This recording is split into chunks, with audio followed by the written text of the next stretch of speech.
filloj këtë program në fakt si njeri i penës, sepse përpara se të isha njeri i gojës, i fjalës, që në fakt nuk jam dhe aq e mirë sa pena, unë besoj për veten time.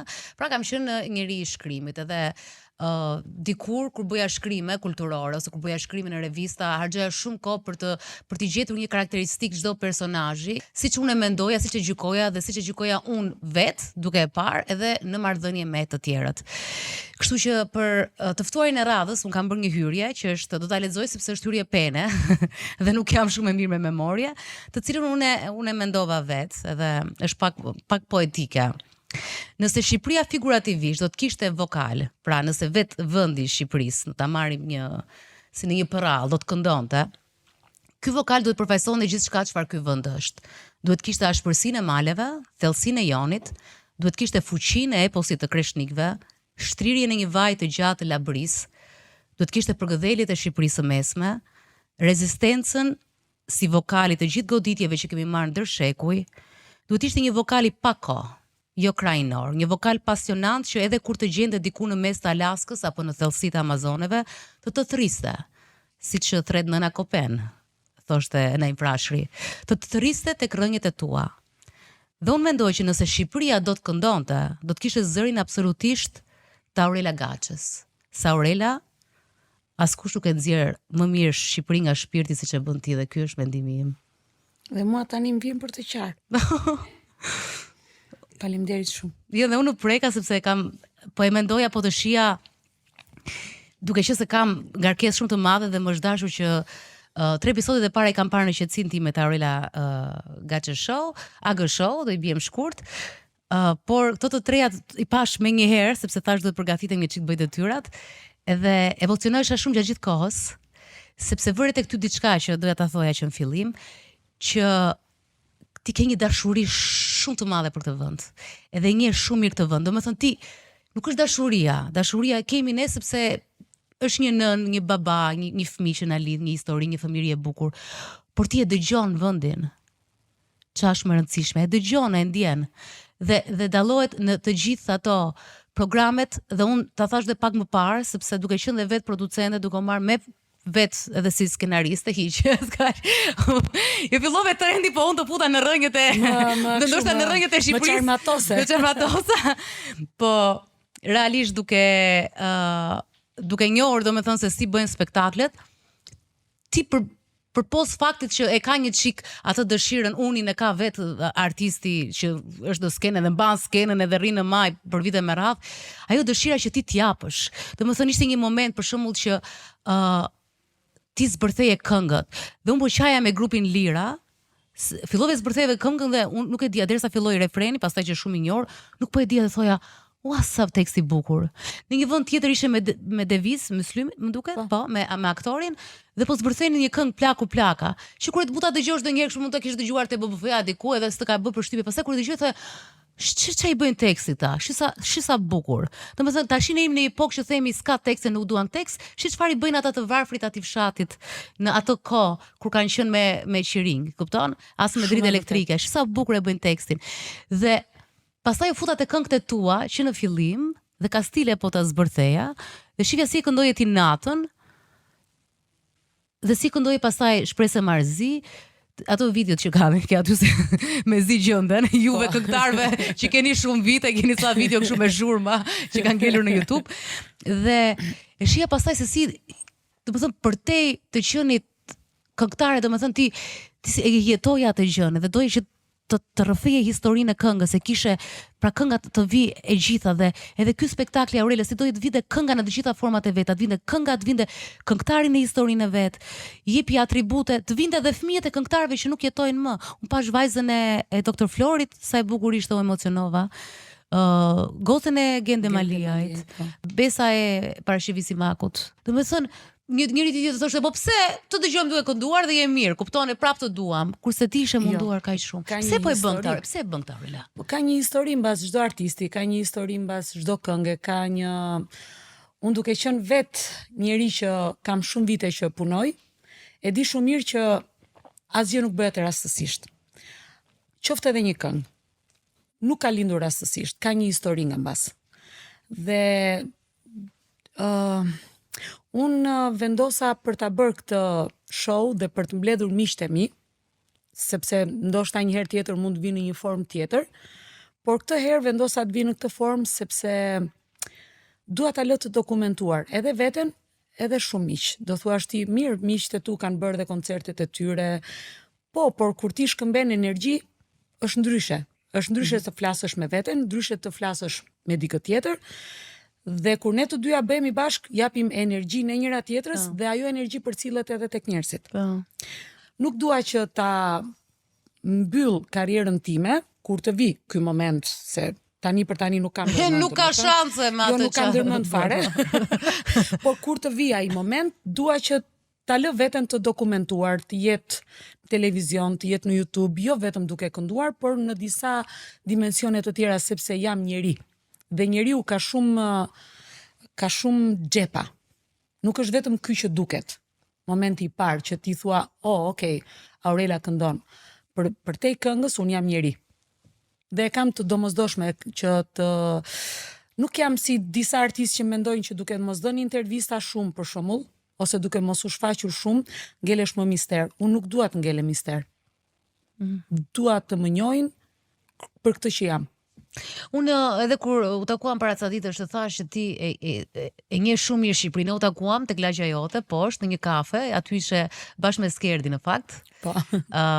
Dhe duke që kishte një lloj, kishte rahat aty sepse shkoje shpesh dhe ata njerëzit si kuptuar ishin rahat me ty sepse janë mësuar gjithë lagja është mësuar. Gjithë lagja. Prap kaloi një grua që të foli edhe të dha dashurinë e vet. Ishte me rroba të thjeshta, pa grim, zbrite poshtë. Dhe unë të thash se ditë, thash ti e njeh shumë mirë Shqipërinë. Dhe nuk kam faj dhe besoj që do të pyes nëse të ka ndodhur dhe ty. Se ka një moment ku papritur ti arrin një stad që njerëzit të adhurojnë, të duan. Dhe ndoshta e kam ndjerë te këngëtar të tjerë, po e mendoj edhe si për vete, të kap një lloj mlefi në këtë vend. Flas për njerëz që punojnë shumë dhe thua që ti meriton më shumë sepse çfarë sheh vërdall në përbot. Domethënë nuk po shkoj tek avionët privat, tek vilat e mëdha. E kuptoj. Po e ke atë gjë edhe kur të ndalojnë, kur të kapin. Kam qenë vetë dëshmitare e artistëve shumë të njohur që i kapshin nga duart, kështu si thoshte unë nuk jam klon cirku, i kapte nervi brenda, pavarësisht ishte shumë të sjellshëm. Edhe ty të ka ndodhur kjo, e ke kaluar këtë fazë apo kështu ke qenë se thash si mund të jesh kaq rehat? Njeriu kalon në shumë faza, Dalin.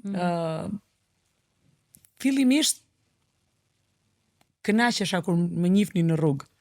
Se normalisht kur ti del në televizor pret që të njohin dhe thua, më njojtën më në fund. Por kam kuptuar që ajo gjëja mbaron shumë shpejt.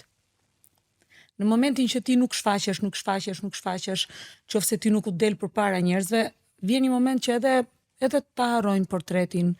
Mua më ka ndodhur për shembull që janë fiksuar që i kanë pas flokët bjonde dhe ka raste që ose më presin dhe më të madhe në trup, dhe kur më shikojnë në rrugë janë në mëdyshje, jo, s'është ajo, jo, më duket se ishte.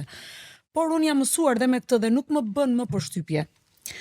Pastaj mos harro që për një kohë të gjatë unë s'kam pas dhe makinë, po flasim në vitet kur kam qenë studente, ecja në këmbë, në lagje, shkoja në shkollë prap në këmbë. Pra nuk është se kam pas ndonjëherë probleme të këtij lloji. Ose ata që mua më duan nuk janë të çmendur, nuk janë njerëz normal. Po për shembull s'ke pas në vitet e tua të 20-tave, ndoshta sepse ke pas suksese shumë herë dhe ke pas shpime të para dhe ke janë këngë që janë legjend, tani janë këngë që nuk i dim të tërë dhe i dim tërë jetën. S'do jesh ti asun këtu, po do vazhdoj këngët. Jo fal me, fal gjithë ekipit autorëve. Patjetër. Por duke pasur momenti që thoje, ja u mora çimin e parë, ja ku jam tani në rrugë.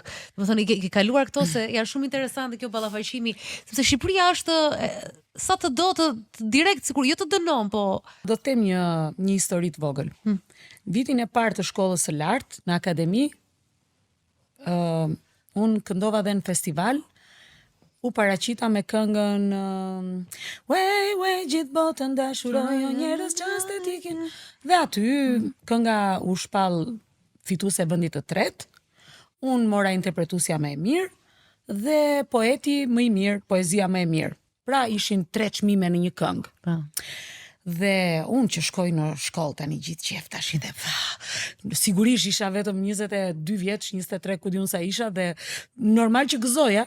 të gjithë urime, njëri urime tjetri, kështu shkoj në klasë dhe profesor Birçe Hasko, të cilin e dua si prind në radhë parë, e dua shumë, është i rrallë. Shumë e lavdërojnë atë. Është njeri i rrallë. Po. Dhe ai nuk më thot as urime, as vetëm mirëmëngjes të gjithëve. Më fal ta sqarojmë në Akademinë e Arteve, ke studiuar për dramë, po. Po, për dramë, për aktore. Dhe ai fillon tregon një histori. Tha, fitoi, tha, njëri, tha, Oscar. Dhe shkoj tek profesori i vet për t'i thënë që fitova Oscar. Profesori ja hap derën, tha vetëm pak, dhe i thot çfarë ke? I tha fitova Oscar, tha. Ja mbylli derën ky profesori. Ai prap, ta derës, profesor, unë fitova. Fitove Oscar, po. Harroje. Ja mbylli derën prap. Do me thënë, harroje, vazhdo, nesër vazhdon puna. Dhe mua jeta më ka treguar që pa çka se unë kam fituar sot një vend të parë, për shembull, të nesmen unë kam shkuar në një të këndoj në një ambient që nuk ishte bërë vonë njeriu se unë kam fituar vendin e parë. Mua më është dashur të punoj për të fituar të ardhura për t'i çuar në familje. Kaq. Do me thënë shkëlqimi zgjaste atë ditë dhe kaq.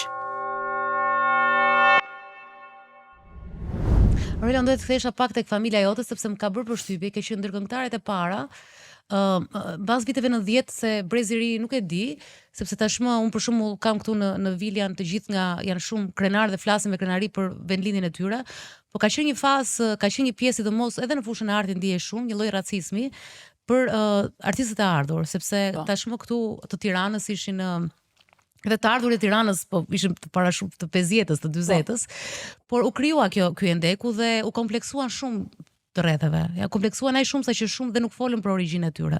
Madje u mend edhe miqtë e përbashkët që kemi, do them emrat, arritën një pikë që thoshin unë vetëm të rrija në Tiranë do fejohesha, vetëm të rrija në Tiranë që janë. Po, do me thënë, ka pasur shumë përpjekje, sidomos nga njerëz që donin të futeshin në shtresat intelektuale apo në ka pasur. Kurse ti nuk e ke pasur. Do me thënë, unë fshatin Llakatund, s'kam kaluar kurrë, e kam dëgjuar nga ty. Është shumë afër Vlorës. Po, shumë afër kilometra, është fushor, është fshat fushor, nuk është me male, me as detin se kam afër. As detin. Ju nuk është ende nga Kuçi, se ato të Kuçi përtasin më shumë. Jo, por origjinën e kam nga Tërbaçi. Nga Tërbaçi, edhe Tërbaçi përtasin. Edhe ata përtasin. Kështu që e kisha dëgjuar dhe ti e kishe e bërtisje shumë, e thoje gjithë kohës. Tani, këtë e thoje sepse të vinte natyrale, apo ishe si një nevojë, si një lloj rebelizmi ndaj çfarë e rrotull? Nuk e kam menduar. Tani që po ma bën ti këtë pyetje, tani po e mendoj që pse e kam thënë se ande jam. Do më thënë nuk është se kam menduar ndonjëherë që të jem një gjë tjetër. Do më thënë nuk kam vesh ndonjëherë taka për të dukur më gjatë, i kam vesh takat për të dukur mirë, por jo me mendimin që të duke më gjatë. Nuk kam bërë ndonjëherë manipulim të belit ose të krarorit tim, pra jam ndier mirë me ato që kam qenë. Ndoshta sepse shumë herët kam dalë në skenë, mendoj që edhe kjo që e vogël, shumë e vogël. Dhe ndoshta e merja të vëmendjen ose për këdheljen e njerëzve, e merja sepse këndoja. Dhe mbase me mendjen time, shumë thellë në ato vatrat e trurit tim, unë kisha një armë dhe thosha që unë këndoj. Dhe ndoshta kjo më ka bërë të jem mirë, të jem rehat. Dhe më thënë të mos kem probleme. Sepse që e vogël, duke qenë që edhe familja kur vinte në një mik në shtëpi më çonin aty përpara, thoshin hë këndo, merja të duar trokitje nga i miku dhe vetvetiu ty të vetbesimi, do të thënë fillon edhe formohet.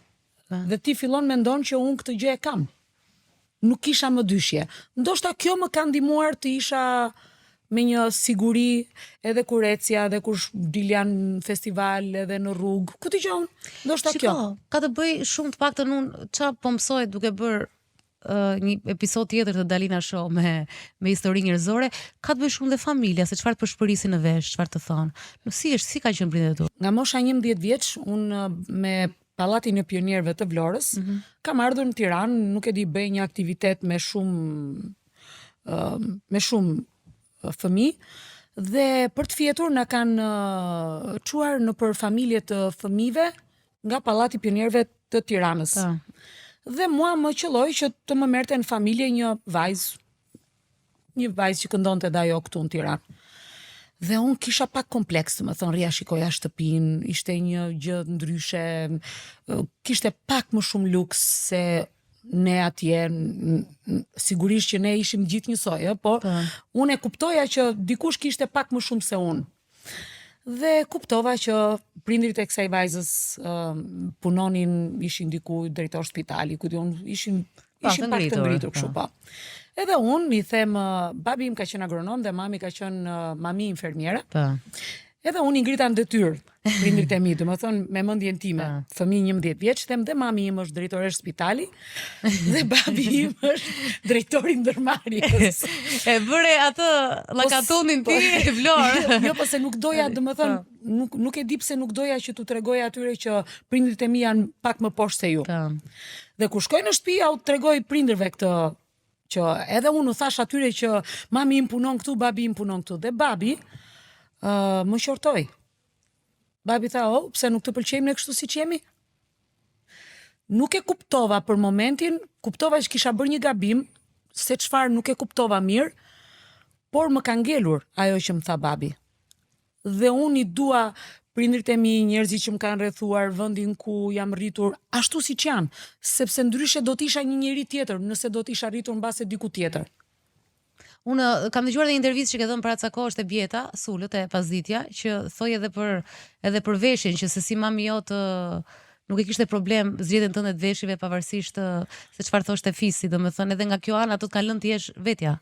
Po, dhe e çuditshme kjo në fakt. Po, është pak e çuditshme. Edhe unë kur e mendoj sot, sepse vetveti ti rrethohesh nga njerëz që janë fanatik, që janë me komplekse që çfarë do thot tjetri, ti mbase vet do ta bësh, po ke problemin çfarë do thot ai tjetri për ty. Dhe unë mbaj mend që mbaja lapsat vegjël në xhepa, edhe lyeja syt, bëja qerpikët me boj këpuce. Se kisha dëgjuar që është një rimeli është furç e zezë. E kisha dëgjuar, po se çfarë ishte. Unë lyeja furçën në bojën e këpucës, furçën e dhëmbëve dhe bëja qerpikët. Dhe sigurisht që njerëzit edhe flisnin, normalisht, se bija në sy, i mbajan çik fundet i ngrija lart kështu, i mbajan çik të shkurtra. Dhe babit i kishin thënë njerëzit e fisit që shiko se vajza vishet pak me të ngushta, mban mini funde, del nga ora e mësimit, isha një çik rebele kështu pak, kisha qef të bëja ca gjëra të tjera. Dhe çuditërisht nuk e di, mami sot them që e ka dashur lirin, ka qenë e lirë si grua dhe nuk më ka ndaluar. Okej, kur kam qenë 15 vjeç më ka folur, po duke u rritur ka thënë bëje, mos pyet. Edhe u ka folur edhe njerëzve të fisit që nuk keni punë ju, e kam rritur unë fëmijën edhe kaq. Po ti e çuditshme, dëgjova që the që folëm dhe bashkë në fakt që e vlerësove mamin shumë kohë më vonë. Shumë kohë më vonë, nuk e ndoshta se kam kuptuar se mami është pak ajo labja tipike që nuk e ka fjalën e ëmbël, por ka shpirtin e madh. Dhe unë sot i kuptoj gratë labe. Ose gratë që mund të duken pak të ashpra në dukje, ose në fjalë. Nuk janë gojëmbla, do të thonë nuk thonë të keqen tu bëfsha, nuk e kanë gjithkohës këtë gjë, mami im nuk e ka gjithkohës këtë gjë, por e tregon me shumë vepra. Ne i themi në gjuhën popullore bëhet sopa. Dhe sot kuptoj pse jam kështu. Kam racionalitetin e babit kur duhet në punë dhe kam shpirtin e madh të mamit. Po ti të është dashur më shumë t'i provosh babit në rinin tënde. Kur kam qenë me vogël, ndoshta është ajo gjëja që vajzat duan babit t'i provojnë që janë të vlefshme, janë të afta. Se di. Ç'të thoshte ai ty për shembull për këtë pasionin tënd? Si ta argumentonte? Domethënë ishte nga ato që shko përpara, jepi, po çfarë të duash apo shiko, unë kam një histori pak të veçantë. Kur kam qenë e vogël, rreth 4 vjeç, shkoja tek xhaxhai që rinte në Vlorë, ka qenë oficer atje dhe unë rria shumë me fëmijët e tij, se ai ishte gjithkohës në shërbim. Dhe me fëmijët e tij unë shkoja në plazh shumë, më merrnin si ato të voglën e fisit. Dhe vajza Xhaxhait vuri re që unë imitoja, këndoja, çfarë dëgjoja nga televizori e riprodhoja me njëherë. Dhe ajo e mendoi dhe më çon në pallatin e fëmijëve të pionierëve. Pa marrë as leje as gjë, thjesht u tha atyre drejtuesve atje që më dëgjojeni pak të kushërirën time se më duket sikur ka vesh muzike. Duke qenë që kam qenë dhe e shkurtër si fëmijë, domethënë e vogël, s'më kanë marrë shumë seriozisht, siç ma thot ajo që po është e vogël tash, pse e ke sjell. Dhe kur kam filluar të këndoj, aty kanë marrë guximin që të më nxjerrin në skenë. Kanë thënë, "Okej, bëjmë festivalin e fëmijëve", dhe unë kam dalë në festival 4 vjeç e gjys. No, vogël fare. Po, shumë e vogël. Pra unë kur kam marrë më këngën, se më duket sikur 4 vjeçët. Nuk e di, domethënë edhe artikulimin, siç më thon prindrit që e kanë pas jo si një fëmijë me gjysma fjalët, po i thosha fiks fjalët siç janë. Ke lindur Aurelia për atë punë. Domethënë me sa duket, ma kishte dhënë Zoti këtë. Dhe mora rrugën kështu. Domethënë kjo le të themi që ishte rruga ime nga klasa e parë deri në klasë të 8, prindrit e mi më çonin çdo vit në Vlorë të jetoja me familjar të ndryshëm, njëherë tek Tezja, njëherë tek Xhaxhai, njëherë tek Kushërind, nga 2 muaj. Pra unë e lija shkollën aty ku isha në fshat, 2 muaj më çonin në një shkollë tjetër dhe për 2 muaj gjithë fisi im, domethënë përgatitej të më mbante mua, të më çonte tek provat, të më merrte nga provat, pra kanë kontribuar të gjithë nga pak. Sepse unë isha një fëmijë dhe nuk kishte atëherë që të shkoja edhe atëherë dhe tani, që fëmia të lihet i lirë dhe të shkojnë në prova vetëm. Pra angazhoj çdo ditë për 2 muaj nga një person i familjes ku unë jetoja tek Kushërind, te të afërmit. Dhe sot i falenderoj të gjithë sepse të gjithë kanë kontribuar për mua në një farë mënyre. Edhe kur unë kam dashur të marr pjesë në moshën 18 vjeç në Vlorë, festivalin e këngës, prapë edhe aty më ka marrë djali Hallës në shtëpi, prapë edhe ai angazhohej për ditë të më çonte dhe të më merrte nga provat, ishte 93-shi, nuk ishte kollaj. Edhe kur kam ardhur në Tiranë, që jam pranuar në festival, mua më ka mbajtur në shtëpi vajza Hallës me burrin e vajzës Hallës. Ata kanë jetuar tek pazari i ri, vazhdojnë të jetojnë aty, nga ato shtëpitë tironse. Babi erdhi për të më çuar në konvikt dhe ata nuk më lanë. Ata më kanë mbajtur në familje në shtëpi 3 vjet derisa un kam sjell prindrit këtu dhe kam krijuar këtu pastaj shtëpinë time, si thua. Kështu që ata nuk e dinin çfarë do të besha unë. Ata dinin që kisha një ëndër shumë të madhe dhe kaq. Nuk ja u kishte thënë njëri që unë mund të bëhesha kjo që jam sot. Prandaj unë nuk i harroj kurrë. Domethënë unë kam ndier dashurinë e njerëzve, prandaj unë nuk e kam problem që njerëzit më flasin, ajo që më pyetej që a kam unë problem ose pse jam unë kështu thjesht, sepse jam rritur mes njerëzve të thjesht, mes njerëzve me zemër të madhe, me njerëz që kanë dashuri. Duke treguar ti këtë tani kuptoj unë edhe pse s'ka qenë ndonjë problem me ty origjina në fshat, sepse ke pasur kaq shumë mbështetje që as në mes të jo Tiranës, por të Parisit do mos ta gjesh, po.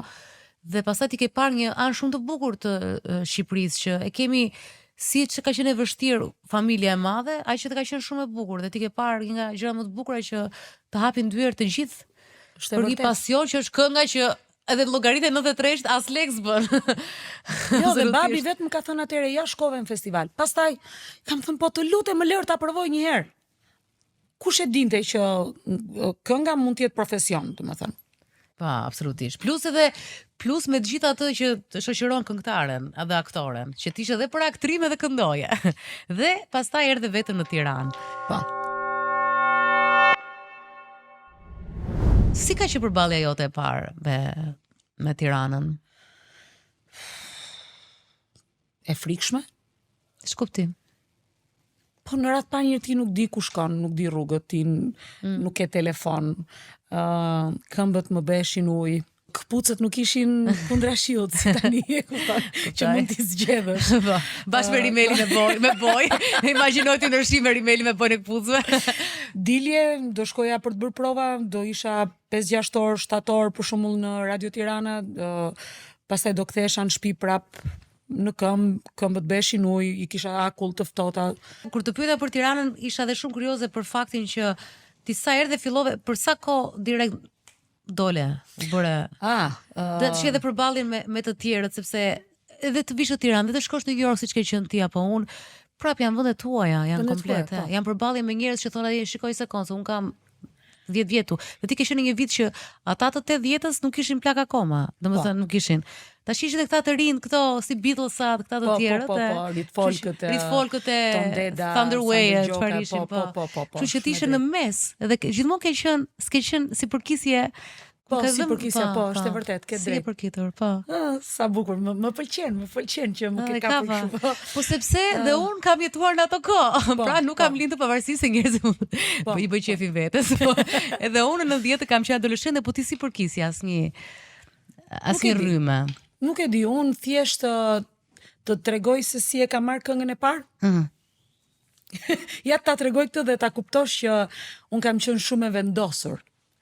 O e bëja, o nuk kisha kthim mbrapa. Po vetë siguria e ke pasur që fëmijë. Atë të thash më përpara që unë e dija që po të hapja gojën, po të më linin të hapja gojën dhe të dilja në skenë, do e fitoja një lloj vëmendje. E kisha këtë siguri. Siç të thash, vjen nga fëmiria ajo. Se nuk është se unë kisha ardhur nga asgjëja. Do me thënë, gjitha ato përballjet në për festivale fëmijësh, unë e kisha prekur skenën, thjesht nuk kisha prekur Tiranën, s'kisha prekur gjën e madhe. Po filozofia e njëjtë është. Vim Tiranë, kisha kënduar në festivalin e këngës në Vlorë, në tetor. Dhe aty fati im ishte që më kishin parë në juri, ishte Zhani Ciko, Indjeri Alqi Boshnjaku, Alfred Kaçinari, pra kishin ardhur nga Tirana, juria.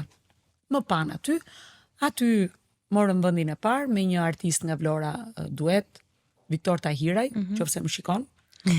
Dhe vim në Tiranë, unë kisha një trio me Josif Gjipalin, me artistin e madh që sot me tenorin, dhe me një artist tjetër rock. Mbas një muaj që ne bënim prova për ditë, edhe 2 javë fillonte festivali, mua më komunikohet që kënga është hequr. 2 muaj para festivalit. 2 javë. 2 javë para festivalit. Që 2 muaj që punoje ti. Unë kisha 1 muaj. Këtu që punoja për ditë. Ç'të bëja?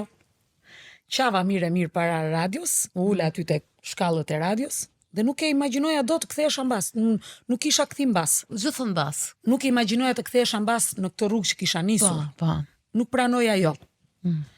Shkoj në zyrë, I bie derës. Ka qenë udhëheqës artistik Zhani Ciko, të cilin e kam falënderuar mbasi jam kthyer nga Amerika. Aty e kam kuptuar që ai më kishte hap derën. Se ndonjëherë gjërat I marrim të mirëqëna. Hy aty them si jeni mirë, mbasi kisha qarë, isha ënjtur. Thash, unë jam ajo këngëtarja, I thash që juve I dhat vendin e parë në Vlorë, në tetor. Më thot, po të mbaj mend. Them tani unë kam ardhur me një këngë. Kam 1 muaj që bëj prova dhe më thonë sot që kënga nuk është më, nuk ekziston më, e kanë hequr. Thash, unë nuk ikim mbas. Gjithë fshati im, thash, po pret që unë të dal në televizor. Po sepse ishte ngjarje, kupton, ishte ngjarje madhe për fisin, për gjithë që ka ikur, do dal në festival, po një televizor ishte atëherë, një televizion, një festival, s'kishim tjetër. Ishte event I vitit. Ishte event I vitit, po, dhe për artistë më dhenj, jo më për mua që isha asgjë fare. Aurela dhe për ne që ishi publik dhe krifeshim e lyeshim për atë. Po, e kuptoj. Edhe të kishe ftesat e festivalit, ishte gjë e madhe dhe do të kishe të pash facë sa këngëtarët. Po. Dhe buzëqeshi pak tha dëgjotha. Fati jote është ai që unë të kam parë në skenë.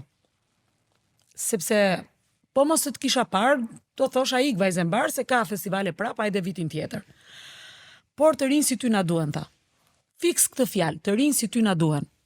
Se ai ndoshta ka parë tek unë atë, nuk kam qenë asgjë më pak se që jam sot.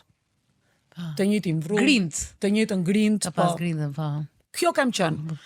Dhe ai thërret në telefonin e zyrës, Alfred Kaçinari. I thot, a ka ngel ndonjë këngë? Sepse atëherë poetët, kompozitorët kishin këngë dhe ndoshta nuk gjendej këngëtari. Ai thotë është një këngë, thotë dhe pritet të vi Shili Polena. E ka këngën thotë Gazmend Mullaj. Kënga ime parë. Kjo ka qenë. Thotë është kënga e Gazmend Mullajt, po pritet të vi Shili Polena, i thotë, e cila ka shkuar diku në Austri ku di unë për një konkurante diku për kanto, nuk e di, në një shkollë, diku në Austri. Po mirë, thot ai, le ta dëgjoj një herë, thot, edhe kaq. I thon Gazit që merren çik të vajzën dhe dëgjoje pak, tregoj këngën. Unë nga emocionet e mëdha, nuk e dëgjoja çfarë më pyeste. Ngjiteshim për në 4-4. Në 4-4 ishte një piano. Aty ishte dhoma ku ishte një sallë e madhe ku bëshin provat dhe me orkestër dhe provat në piano. Dhe ai më thot, deri në çfarë note arrin? Unë nuk e dëgjova. Nga emocionet dhe i them deri në 4-4.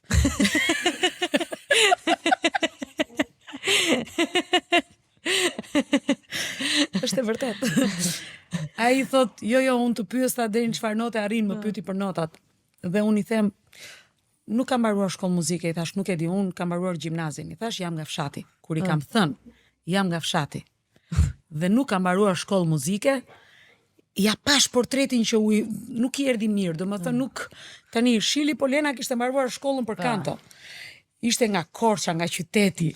Unë vija nga fshati, notat si dia. Ku do jam të këngë thaj me vete. Ai ka thënë, qa më thonë mua këta tani ta të që është Mirxhani, as është Mirxhani, çka parte kjo? Ka parë fucët që i ka futur ujë, i ka ardhur keq si luli vocër, s'ka mundsi. Filloi t'i binte pianos Gazmend Mullaj dhe mendoj unë, me aq sa mund të kuptoja unë, se intuitën e kam pas të zhvilluar që atëherë, mendoj që po ma tregonte me një përtest. Që ç'ti bëj tani se më kanë thënë që t'ja tregoj. Për të heq qafe, quhet. Po, donte të më ishte qafe. Gazi më fal, po dojet më ishte qafe. E dëgjova, por unë antenat i kam pas shumë, domethënë po ta dëgjoja këngën e gjysmën e mësoja. Po. E mësova këngën me një të dëgjuar. Po. Dhe i them, po mund ta provoj pak, i them. Okej, tha, më jep tekstin. Edhe filloj. Tek ty unë gjelum të rinë, tek ty unë shoh dashurin, për mua ti e i shenjë ti frymëzim. Pa një shumë, mos e do qik më lartë. E duhet. Ka të pestë. Fillove kulla ti që atëherë. Tha, po, mund të bësh ta improvizimet ti? Thash, çfarë janë improvizimet? Mund të ma sqaroni pak. Tha, për shembull, tha, unë i bie pianos këtu, tha, dhe ti bën diçka vetë nga vetja jote, improvizon. Tani, unë sa kisha filluar të dëgjoja Whitney Houston në atë kohë, sa kishte dalë. Dhe dita në televizor, po. Dhe e kuptova çfarë më tha. Thash, po mirë, ja hënjer, dhe filloj duke i rënë pianos. Tha, ja, për shembull unë bëj edhe unë me mendje tha, po, ja, kjo është. Okej, unë kështu tani po prisja.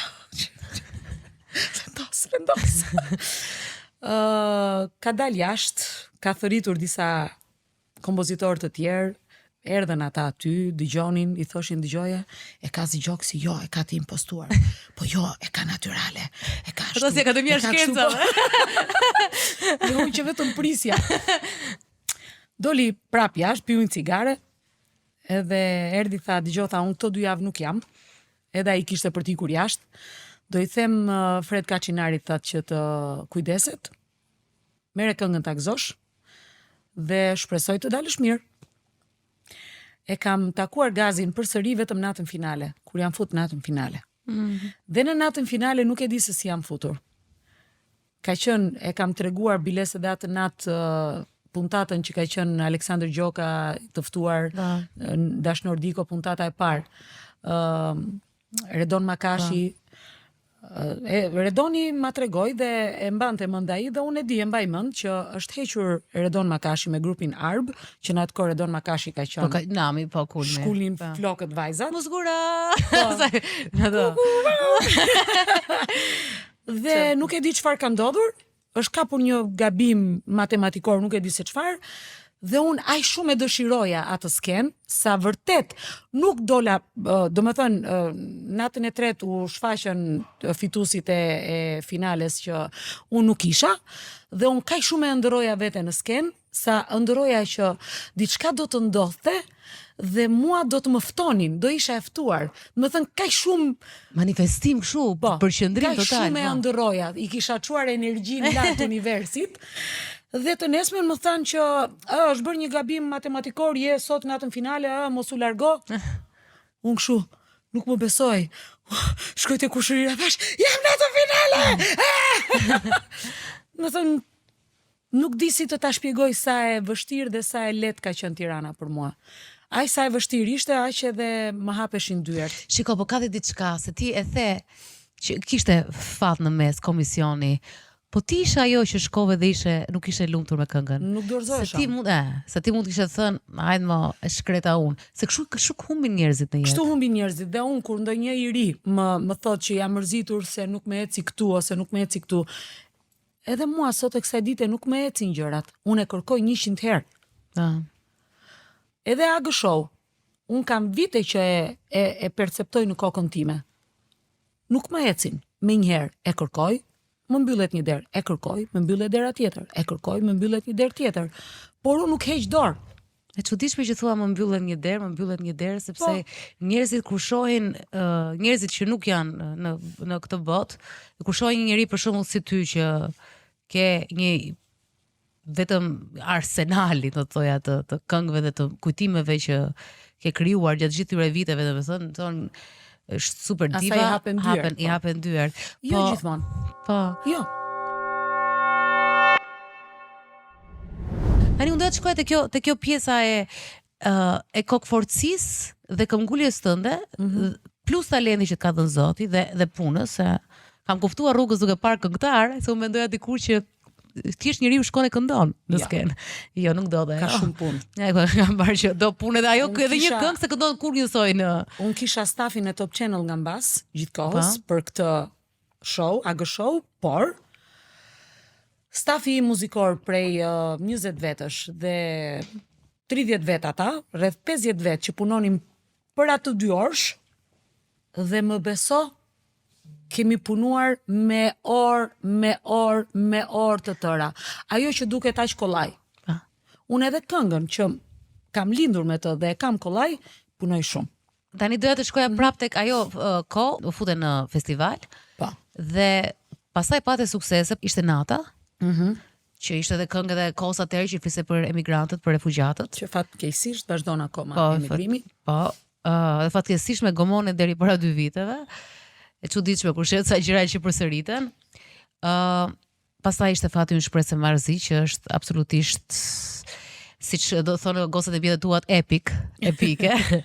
Pra është epike dhe është në top 10 të këngëve në Shqipëri.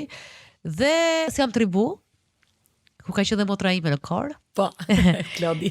Po, Klodi. E pafajshme jam. Kështu që ishte hite, nuk ishin hite, ishin hite të mëdha. Dhe këngë të mëdha. Këngë të mëdha. Shumë të forta që unë sot po t'i këndoj mendoj mirë. Po, atëherë çfarë ndodhte me ty? Doja të dija me ty zhvillimin tënd si njeri dhe si artiste, sepse hyre me frikë, pastaj me sigurinë tënde, po që fshije frikën sepse ishe kokë fort. Çfarë ndodhte me ty nga suksesi? A të ndryshoi kjo? Çfarë të ndodhi diçka në të 20-tat me gjithë suksese? Asgjë. Ja. Jo, sepse vërtet sot u them faleminderit gjithë bashkëpunëtorëve të mi, por më ka dhëmbur çdo hap, sepse kam punuar shumë dhe kam kërkuar shumë dhe nuk kam marrë asgjë të mirëqen.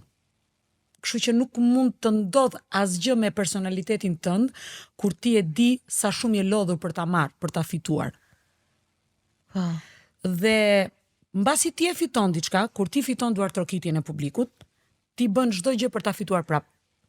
Dhe një moment, a e di që unë jam si diagram kur dal në sken, kur thuhet emri im, këndon Aurela Gaçe. Dhe unë kam një diagram si ajo e zërit që shkon kështu, ose e zemrës kur shkon kështu. Unë e kuptoj sa fort është, sa u zgjat, Kush, më fal, që Duart Rokitja. Duart Rokitja, okay.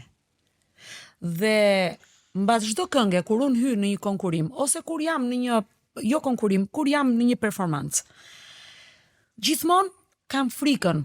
Gjithmonë jetoj me frikën. A do ta marr përsëri të njëjtën Duart Rokitje? Prandaj unë lodhem gjithmonë njësoj, edhe më shumë, sepse vdes të marr atë Duart Rokitjen për të cilën shpirti im punon. Është e lidhur një me një. Dikush punon, se thot do marr rrogën, e kuptoj. Edhe unë jetoj nga ky profesion dhe sigurisht që po nuk punova mirë, nuk paguhem. Por mos harrojmë një gjë që unë kur kam filluar të këndoj nuk e kam ditur as çfarë është fama, as çfarë është paraja.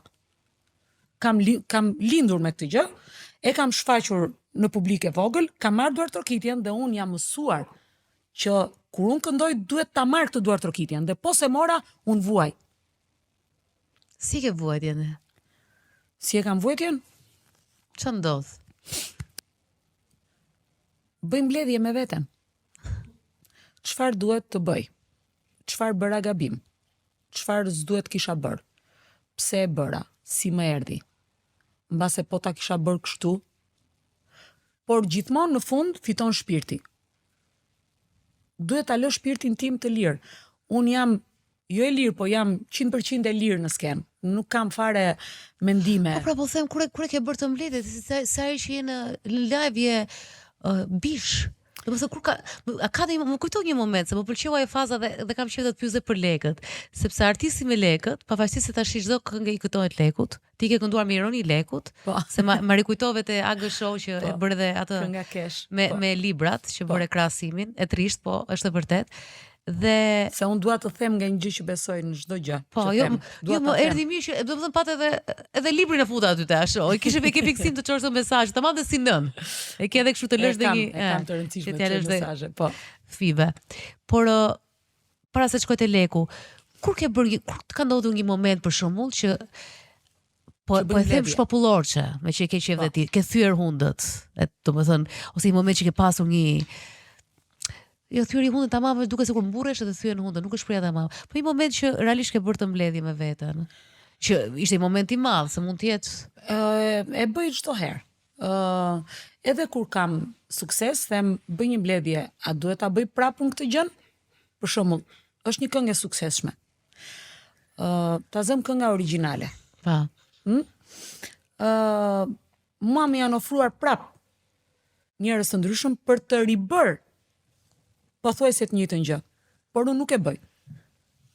Unë kam frikë ta bëj atë gjë. Sepse ti nuk e përsërit dot të njëjtën gjë.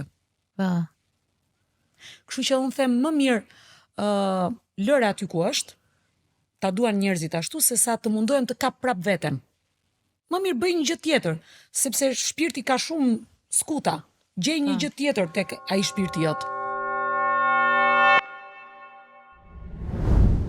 Aurela, neve jemi takuar bashkë në 2004-ën, më duket, në 2003-2004, unë sa isha kthyer nga Amerika në 2002-shin, ti ke shkuar në Amerikë, pastaj unë bëra një dokumentar atje, ku ishte dhe ndjera Anita Bitri dhe u bë i famshëm.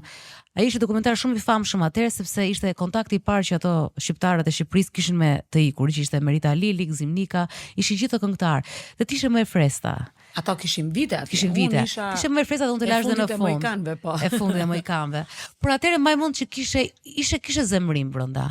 Domethënë në mënyrën se si rrofesh atëherë kishe një diçka nga Shqipëria. Dhe nuk e di nga vinte ky zemrimi. Ja ta them unë.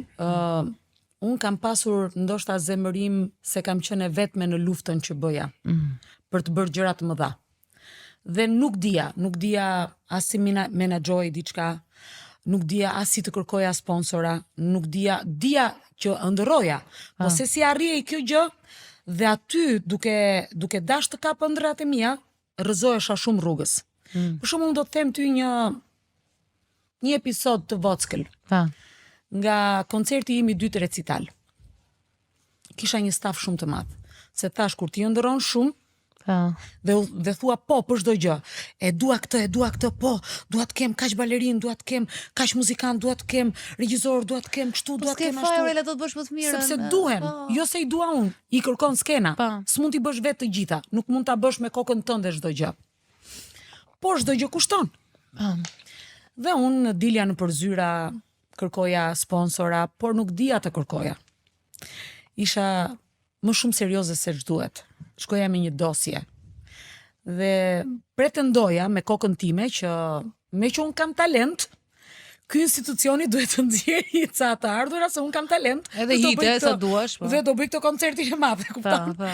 Por si ishte ashtu.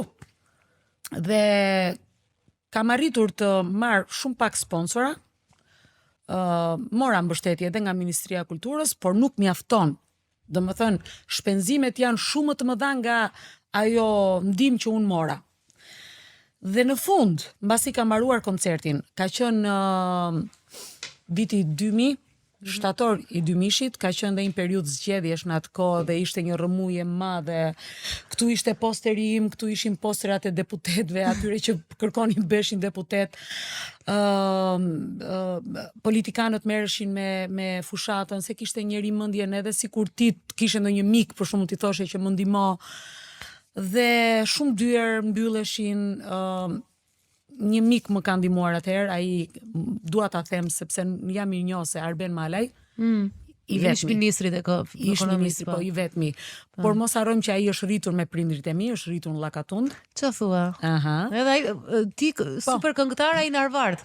Po, Pra në Llakatund duhet të çojmë fëmijët i rrisim se pas kemi pa ku që shko. uj atje. Po, uje, po. Po, ai më ka ndihmuar dhe vetëm me një telefonat. I kam thënë jam Aurela, po vajza e Agimit, se kupton ai ka ikur herët nga Llakatundi, por vajza e Agimit, vajza e Agim Gaçes. Dhe ai më ka ndihmuar që dha sponsorizim nga diku nga një kompani, domethënë që dha një porosi. Pastaj të tjerat kanë qenë gjëra kacide të vogla, domethënë që unë nuk arrija dot të përmbushja qoftë edhe një trup baleti. Po ti nuk zbrisje nga ideja jote fillestare. Jo, nuk zbrisja nga ideja. Nuk se te do uli çik buxhetin, jo. Unë vazhdoja dhe nuk i thosha askujt jo. Dhe nuk i thosha askujt më ul pazarin, si thua, se është shumë me ulët ta thuash kështu, por nëse dikush më kishte thënë po, puna ime blen kaq, unë thosha po. Nuk thosha po shiko, po unë s'kam.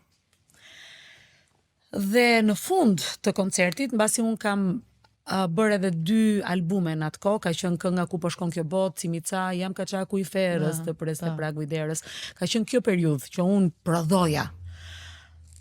Dhe kam ngel një 20 milion lek borxh, domethënë njerëzve që u kisha thënë po. Çfarë vit ishte? 2000. Është goxha 20 milion vitin 2000. Po ishin 50 milion që duhet paguaja. Po. I lava 30 milion me ndihmat që mora. Dhe 20 milion të tjera unë i kam larë dal nga dal duke marrë avionin. Çdo të premte. Mbaroja mësimin, të premten merja avionin, shkoja në Zvicër, punoja të premten në darkë deri në 5 të mëngjesit, në një nga klubet ku kishte shqiptar, të shtunën përsëri deri në 5 të mëngjesit, të dielën përsëri deri në 5 të mëngjesit, se ishin klube nate. Po. Merja avionin në 7 të mëngjesit, vija në orën 10 në shkollë, pa gjumë fare, kishte rast të mëzinte gjumin karrige, i ktheja ato frangat në lek dhe shkoja takoja njerëzit të cilëve u kisha borxhet. Dhe derisa i kam lar ato lek, domethënë unë kisha shumë hidhërim brenda vetes. Sepse ishte, do thuash ti, po mirë studeshti që do bëje koncert. Po mirë, njeriu ndërron. Nga bileta nuk morë nga biletat mbrapsht? Po sa do bileta, sa do nuk se kishte bërë mi llogaritje, ishe e re në këtë profesion. Bileta sa do mund të heqësh një zë me ato bileta, por nuk heq dot shumë zëra. Mos e harro kur ishin 50 milion lek projekt në atë kohë. Dhe kur njerëzit më shikonin në rrugë, kishin parë koncertin për shembull në televizor, dhe më thoshin do ta bësh prapa atë koncertin, mua më dilnin lotët. Thosha o zot, këta se kuptojnë që unë jam lodh 1 vit e gjysmë për atë natë, për një natë. Dhe ndoshta kisha këtë, thosha ikse është e vështirë, ndoshta kam pas këtë lloj hidhërimi, domethënë me Shqipërinë që duhet punosh shumë fort dhe ngelesh me borxhe dhe ngelesh me por prap kuptoj që prap duhet punosh. Dhe kur shkova në Amerikë kuptova që as ata atje nuk e kishin të lehtë. Po më thuaj që për Amerikë. Edhe artistët atje nuk e kanë as pak të lehtë. Ti e shikon atje lart në majë dhe ai papritur nuk është më. Tani Amerika Shkova atje si emri i madh nga Shqipëria, absolutisht. Emri i madh, jo. Jo, për ato që apo nuk të njihni fare. Jo. Emigracioni i ri më njifte. Emigracioni i ri, po. Emigracioni i ri, pra po flasim 2002-shin. Nuk ishte Google, nuk ishim as në YouTube, s'kishte as YouTube as gjë. YouTube i ka dalë shumë vonë. Ti nuk ishe si t'ja tregoj dikujt çfarë këndoje. Sepse nuk ishte ku të shikonte.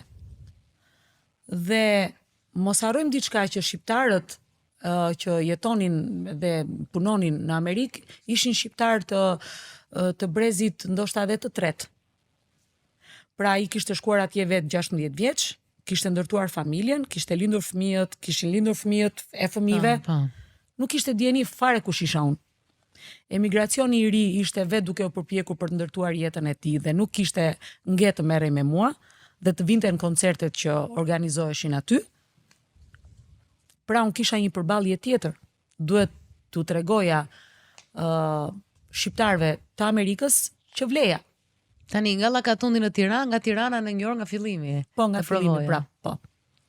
Dhe ata më deshën që në fillim. Shqiptarët e Amerikës më deshën që në fillim. Jam lodhur shumë, kam punuar shumë, por më deshën.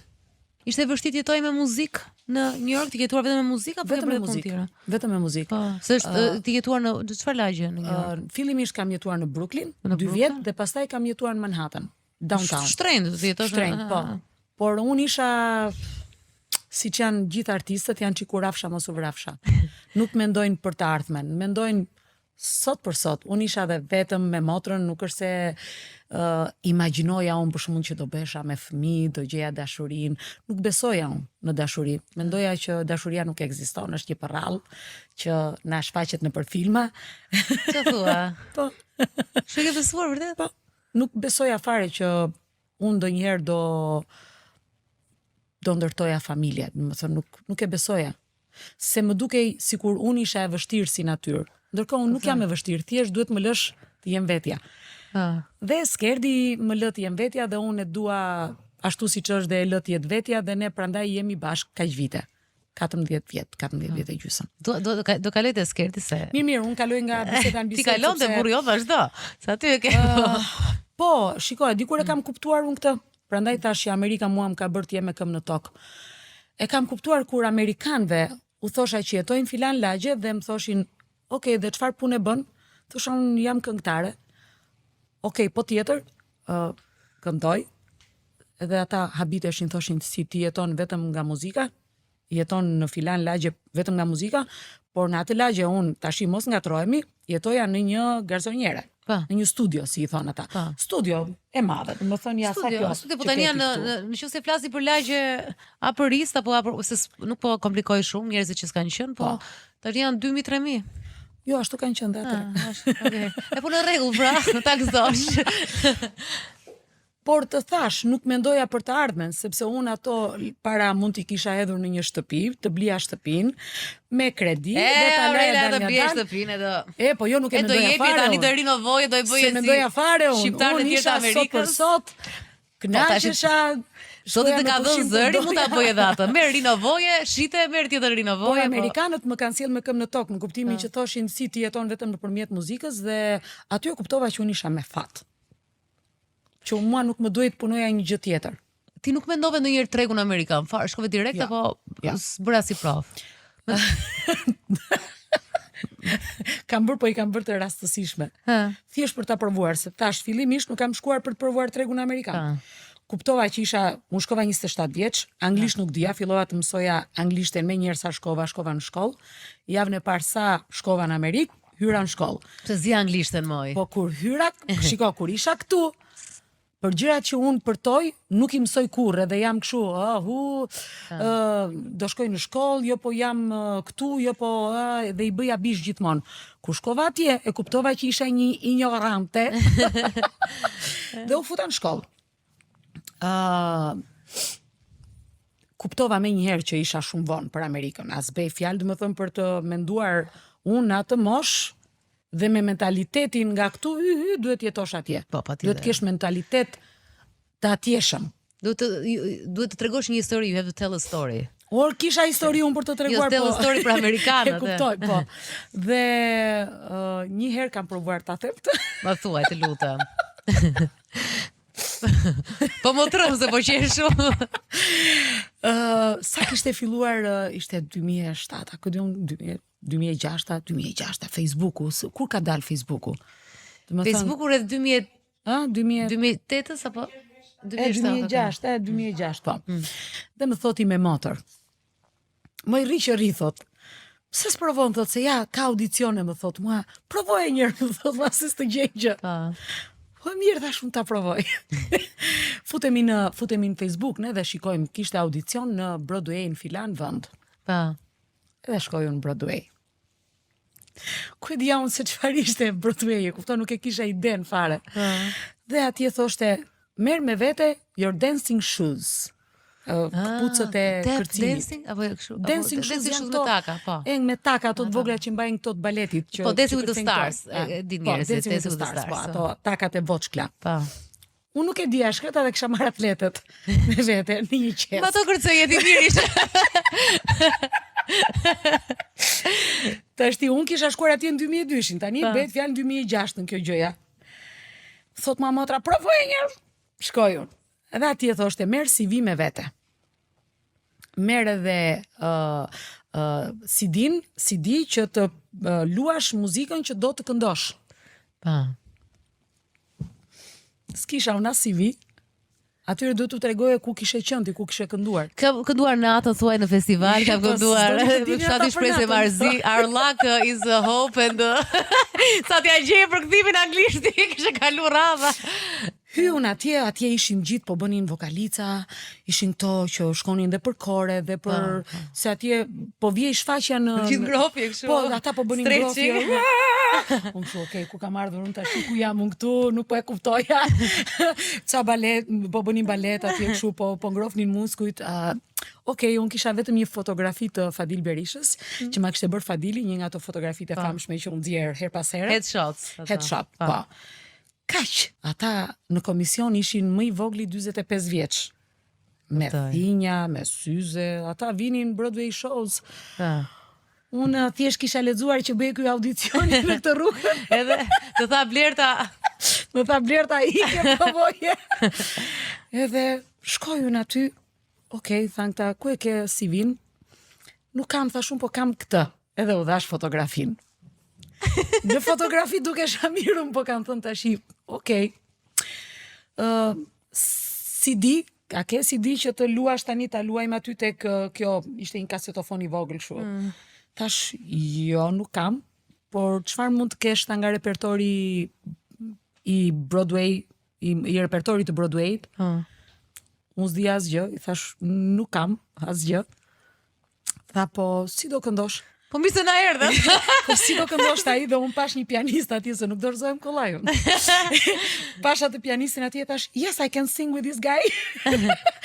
Mund të këndoj me atë burrin aty thash, tha ai, which key, ai shkreti, ai prapa i çanote në 4/4 ti thosh.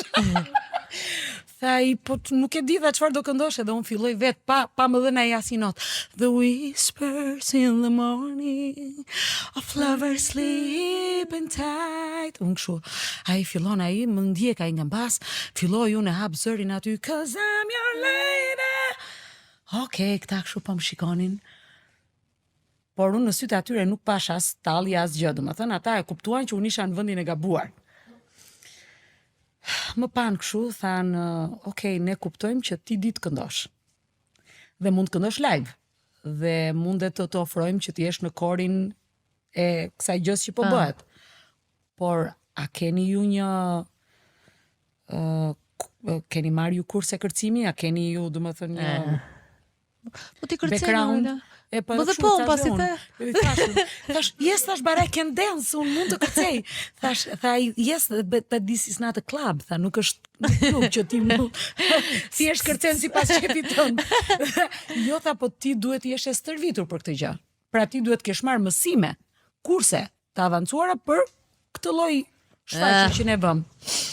Aty kuptova që unë isha rritur në Llakatun, kisha kërkuar festivalin, pra kisha komplet një tjetër background. Nga Llakatuni në New York 12 vjeç kishe për të Po të kisha qenë 12 vjeç do ta kuptoja unë që do merja do kisha kërcimi, po.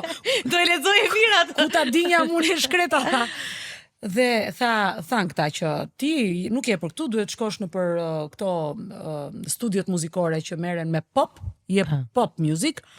E kuptova, i mora my dancing shoes, qesen e mora në dorë, thash thank you so much, mora atë fotografin, një fytyrë më ikte, një fytyrë më vinte si Çufo dhe Bubi Kaçurel, që i vinte njëre ku që ajo fytyra njëri bëje bardh, më merr motra në telefon, ha motra çfarë të than? I thash kur të vinë në shtëpi ta tregoj. Në fillim e tregova me dhimbje, pastaj vetëm qeshja me lot. Unë dhe këpucët e mia të kërcimit. Atletet e mia me qese.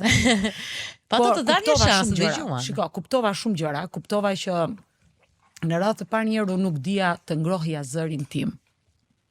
Unë atje kam marrë mësime 3 vite rresht çdo javë.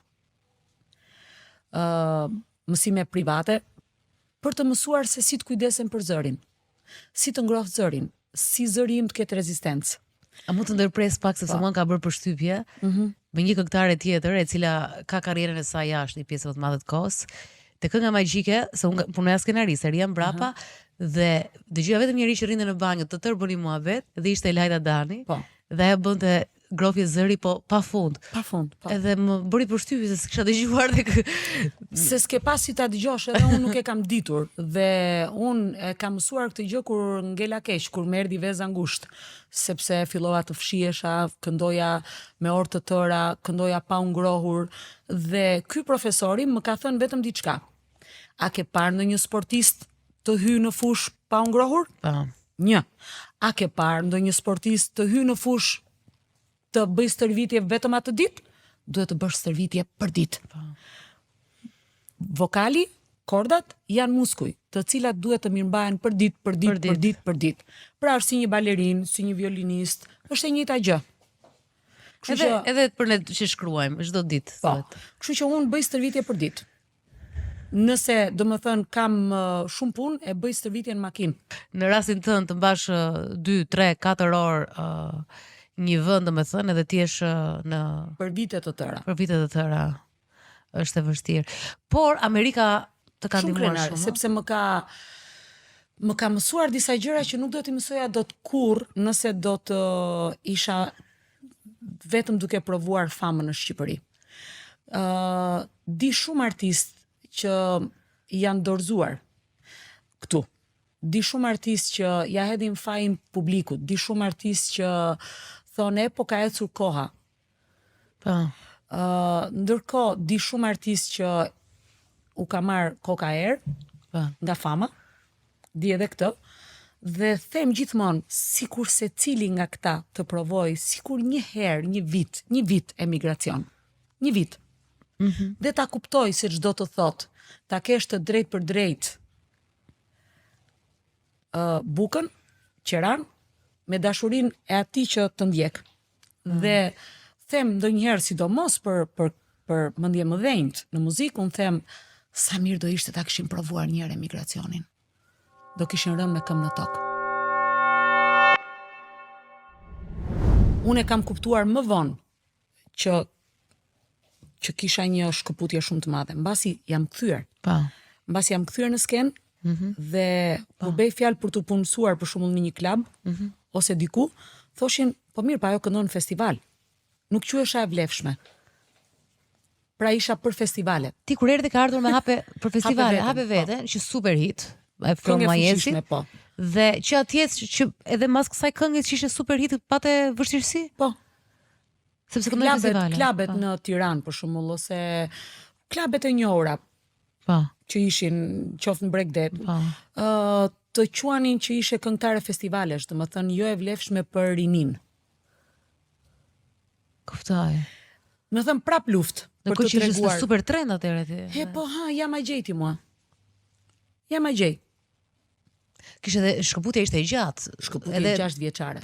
Edhe brezi që ishte rritur, si ishte ballafaqimi me ata? Ishte brez komplet tjetër, do të thënë ata që dinin për klabe, sepse ata nuk kishin fajë, edhe pronarët e klubeve. S'kishin faj, se ai thoshte, po Aurela është një brez tjetër.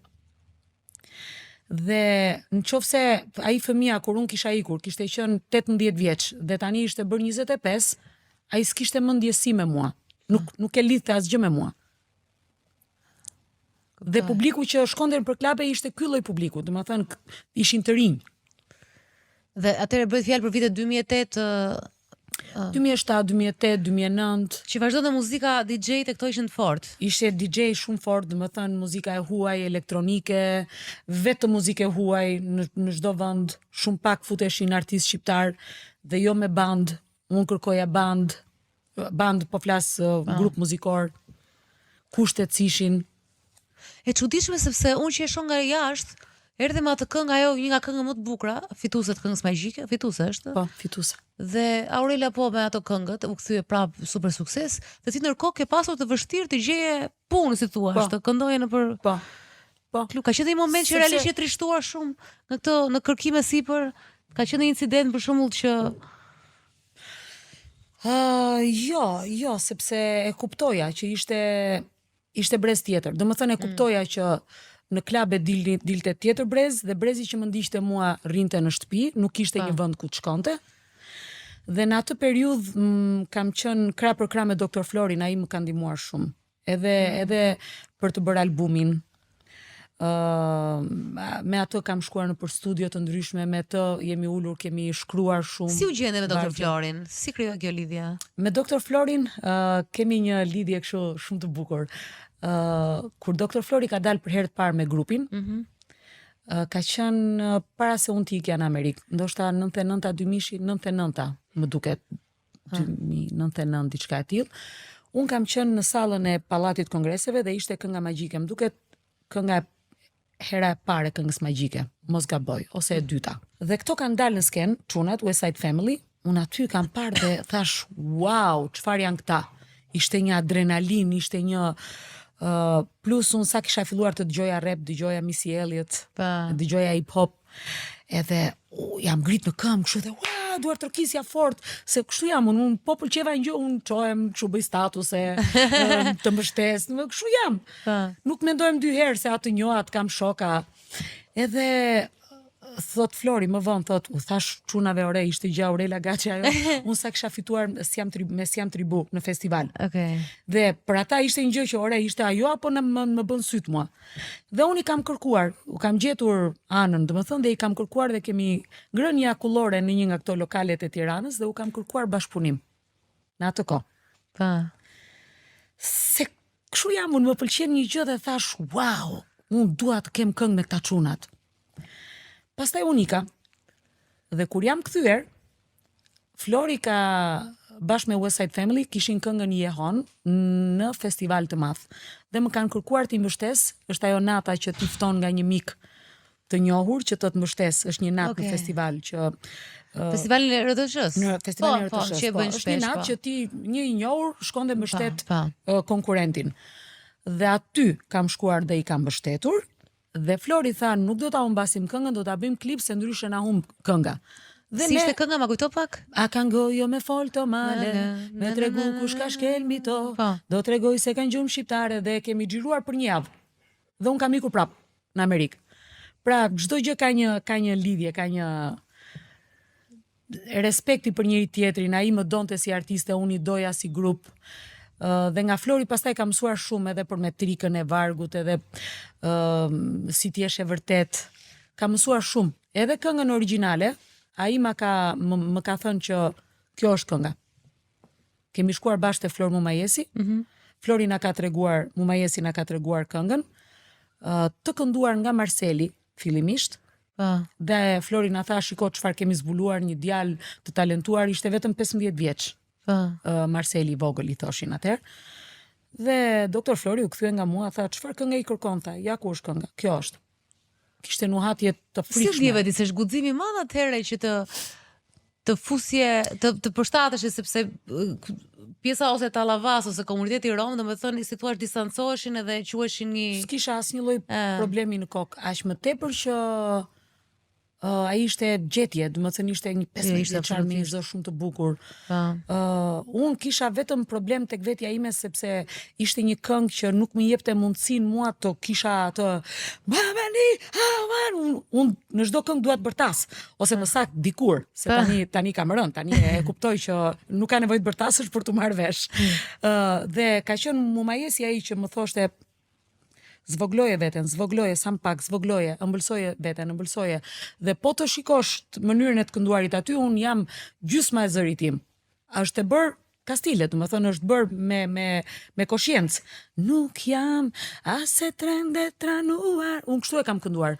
Ndërkohë që për mua unë duhet ta këndoja Bamani, amani, duhet bërtisja. Por s'më ka lënë Flori, Mumajesi. Pra, e gjitha ajo është janë energji, duhet të ndodhte. Dhe mos haro një gjë, në Amerikë nuk ka paragjykime për muzikën, për njerëzit, s'ka paragjykime, dhe unë mos e haro këtë fakt që unë vija nga ndej. Dhe unë isha free, komplet, nuk kisha asnjë lloj paragjykimi që çfarë është tallavaja, çfarë është ideali. I bëre edhe një nder, sepse në një lloj mënyre kur ti, siç thuhet anglisht corner, pra i vë në një cep një kategori njerëzish apo një komunitet njerëzish gjatë gjithë kohës, dhe në qoftë se i pranon një njerëz si ty, dhe njerëzit fillojnë edhe ndihen okay, sepse Aurela e pranoi këtë gjë. Sepse për të tjerët ishte ose rri tek cepi butterfly, do i kujtoj ato lokalet atëherë, ose rri tek ose rri aty tek tallavaja jote dhe vazhdo aty, të dali vetëm në një këngë si ajo që ka kënduar Bregoviçi, domethënë në një që bëhet kështu kult, pjesa tjetër lër atje, ose kur e fut, e përfshin, siç kanë qenë disa këngë të BBF-s, nuk kishin artistë që mund të them që të ishin të një kategorie apo të nivelit tënd absolutisht. Kurse shiko, unë dëgjoja Sting. Bashkëpunime të tilla, të rrymave të ndryshme. Dhe më thënë, kush isha unë të paragjykoja? Absolutisht. Unë, kur bëj diçka, bëj se e kam parë në botë diçka. Jo se është në mod. Nuk bëj asnjëherë unë gjëra që janë në mod. Biles po më the kjo gjëja është tani në mod, unë nuk dua ta bëj. Nuk dua ta bëj, nuk dua të ndjek trendin. Dhe kjo gjëja ishte e re atëherë, plus që thash vija pa paragjykime, vija nga dëgjoja artistë të ndryshëm që bashkoheshin bashkë, rryma të ndryshme, dhe nuk kisha unë paragjykime fare. Edhe sot e kësaj dite s'kam unë as paragjykime as gjë, unë dhe po të them dhe një gjë, edhe në fshatin tim unë jam rritur afër komunitetit rom, kemi pasur shumë njerëz që edhe ishin muzikant. Unë i ndishja nga mbas. I ndishja nga mbas, i shikoja në për gardh atje kur bënin dasmat për shembull, dhe i ndishja nga mbas ria, i shikoja me sa pasion i binin violinës, klarinetës. Unë shikoja këtë gjë, nuk shikoja asgjë tjetër, unë shikoja pasionin. Ndodhet ndizesh komplet, je kështu sikur të gjithë qelizat e tua janë. E dua, e shijoj shumë. Unë mundohem shumë të mos këndoj këngë që krijohen së fundmi, domethënë mos bëj covera të artistëve të rinj, edhe pse mund të jetë e famshme një këngë, nuk e bëj, sepse ai artisti është tani vetë në kohë dhe e këndon vetë. Unë mundohem të mbaj gjallë këngët e vjetra, qytetare, tradicionale, sepse ndjej dhe detyrë. Ai brez që më ndjek mua duhet, si çfarë, më thënë kur unë isha me të rinjtë andales, më bëhet zemra mal. Kjo tregon që ata do ja tregojnë fëmijëve të tyre. Po pra, ta shoh që e ke si mision, se atë po ta thoj edhe gjatë kur të fisja për Aurela Gaçi Show. E ke kështu si mision që duhet ta bësh. E ndjej mision. Shiko Dalin, të them diçka. Jam përballur në botë me shumë njerëz, edhe me muzikantë. Dhe kur ti u tregon atyre që ti këndon, okay, ai të vlerëson. Kur ti u thua që në vendin tim ne këndojmë edhe kështu, më beso aty e kanë hapur gojën, kanë thënë, wow, oh my god, ma këndo dhe njëherë. Kur unë i kam kënduar polifonin, ose kur i kam kënduar diçka të vjetër, për shembull nga Veriu, ka thënë, wow, sa interesante, çfarë është kjo? Pra, unë aty kam kuptuar që unë jam ndryshe nga ty. Indianët këndojnë muzikën e tyre, kinezët muzikën e tyre, Grekët muzikën e tyre, meksikanët muzikën e tyre, ata kanë salsën, kanë merengen, më fal, pse duhet më vit turp mua të këndoj ose të injektoj muzikën e kombit tim, pastaj këtë ja u them edhe muzikantëve të rinj. Mundohu të kuptosh njerë sazet e përmetit, mundohu të zbërthesh njerë polifonin, mundohu të kuptosh çfarë ka shkruar Aidi Brani atje në mal, kur e ka pushtuar taborët me turq, pse ka lindur kjo këngë, mundohu ta zbërthesh njerë këtë. Duaje njerë atë tënden, se do besh më i bukur si njeri. Po kuptove se nga vjen njerë. Unë s'mund të bëhem askush i duke imituar një tjetër. E kape shpejti këtë, se llogarit që një pjesë e madhe këngëtarëve u futën shumë në rrymat e popit botror, edhe se nuk kanë dhe faj, se kur futen në tregën e 20-ta, 19-tat, ti ato shem, ato i rritur. Po edhe unë në 19 vjeç rrymën ka qenë roku, ka qenë popi italian, shumë, ne ata ndiqnim. Por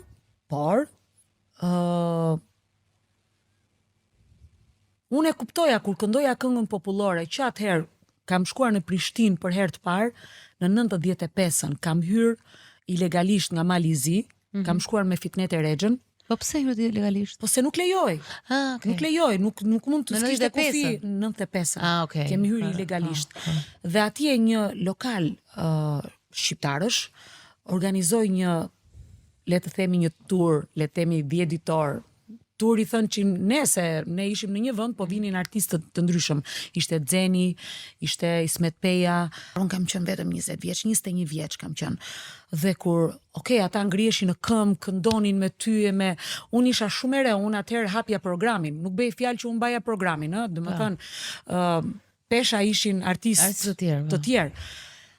Por unë, kur këndoja aty, në një aromoj, në një lëndinë, ata këndoni në kor, dhe unë aty e kuptoja fuqinë e këngës.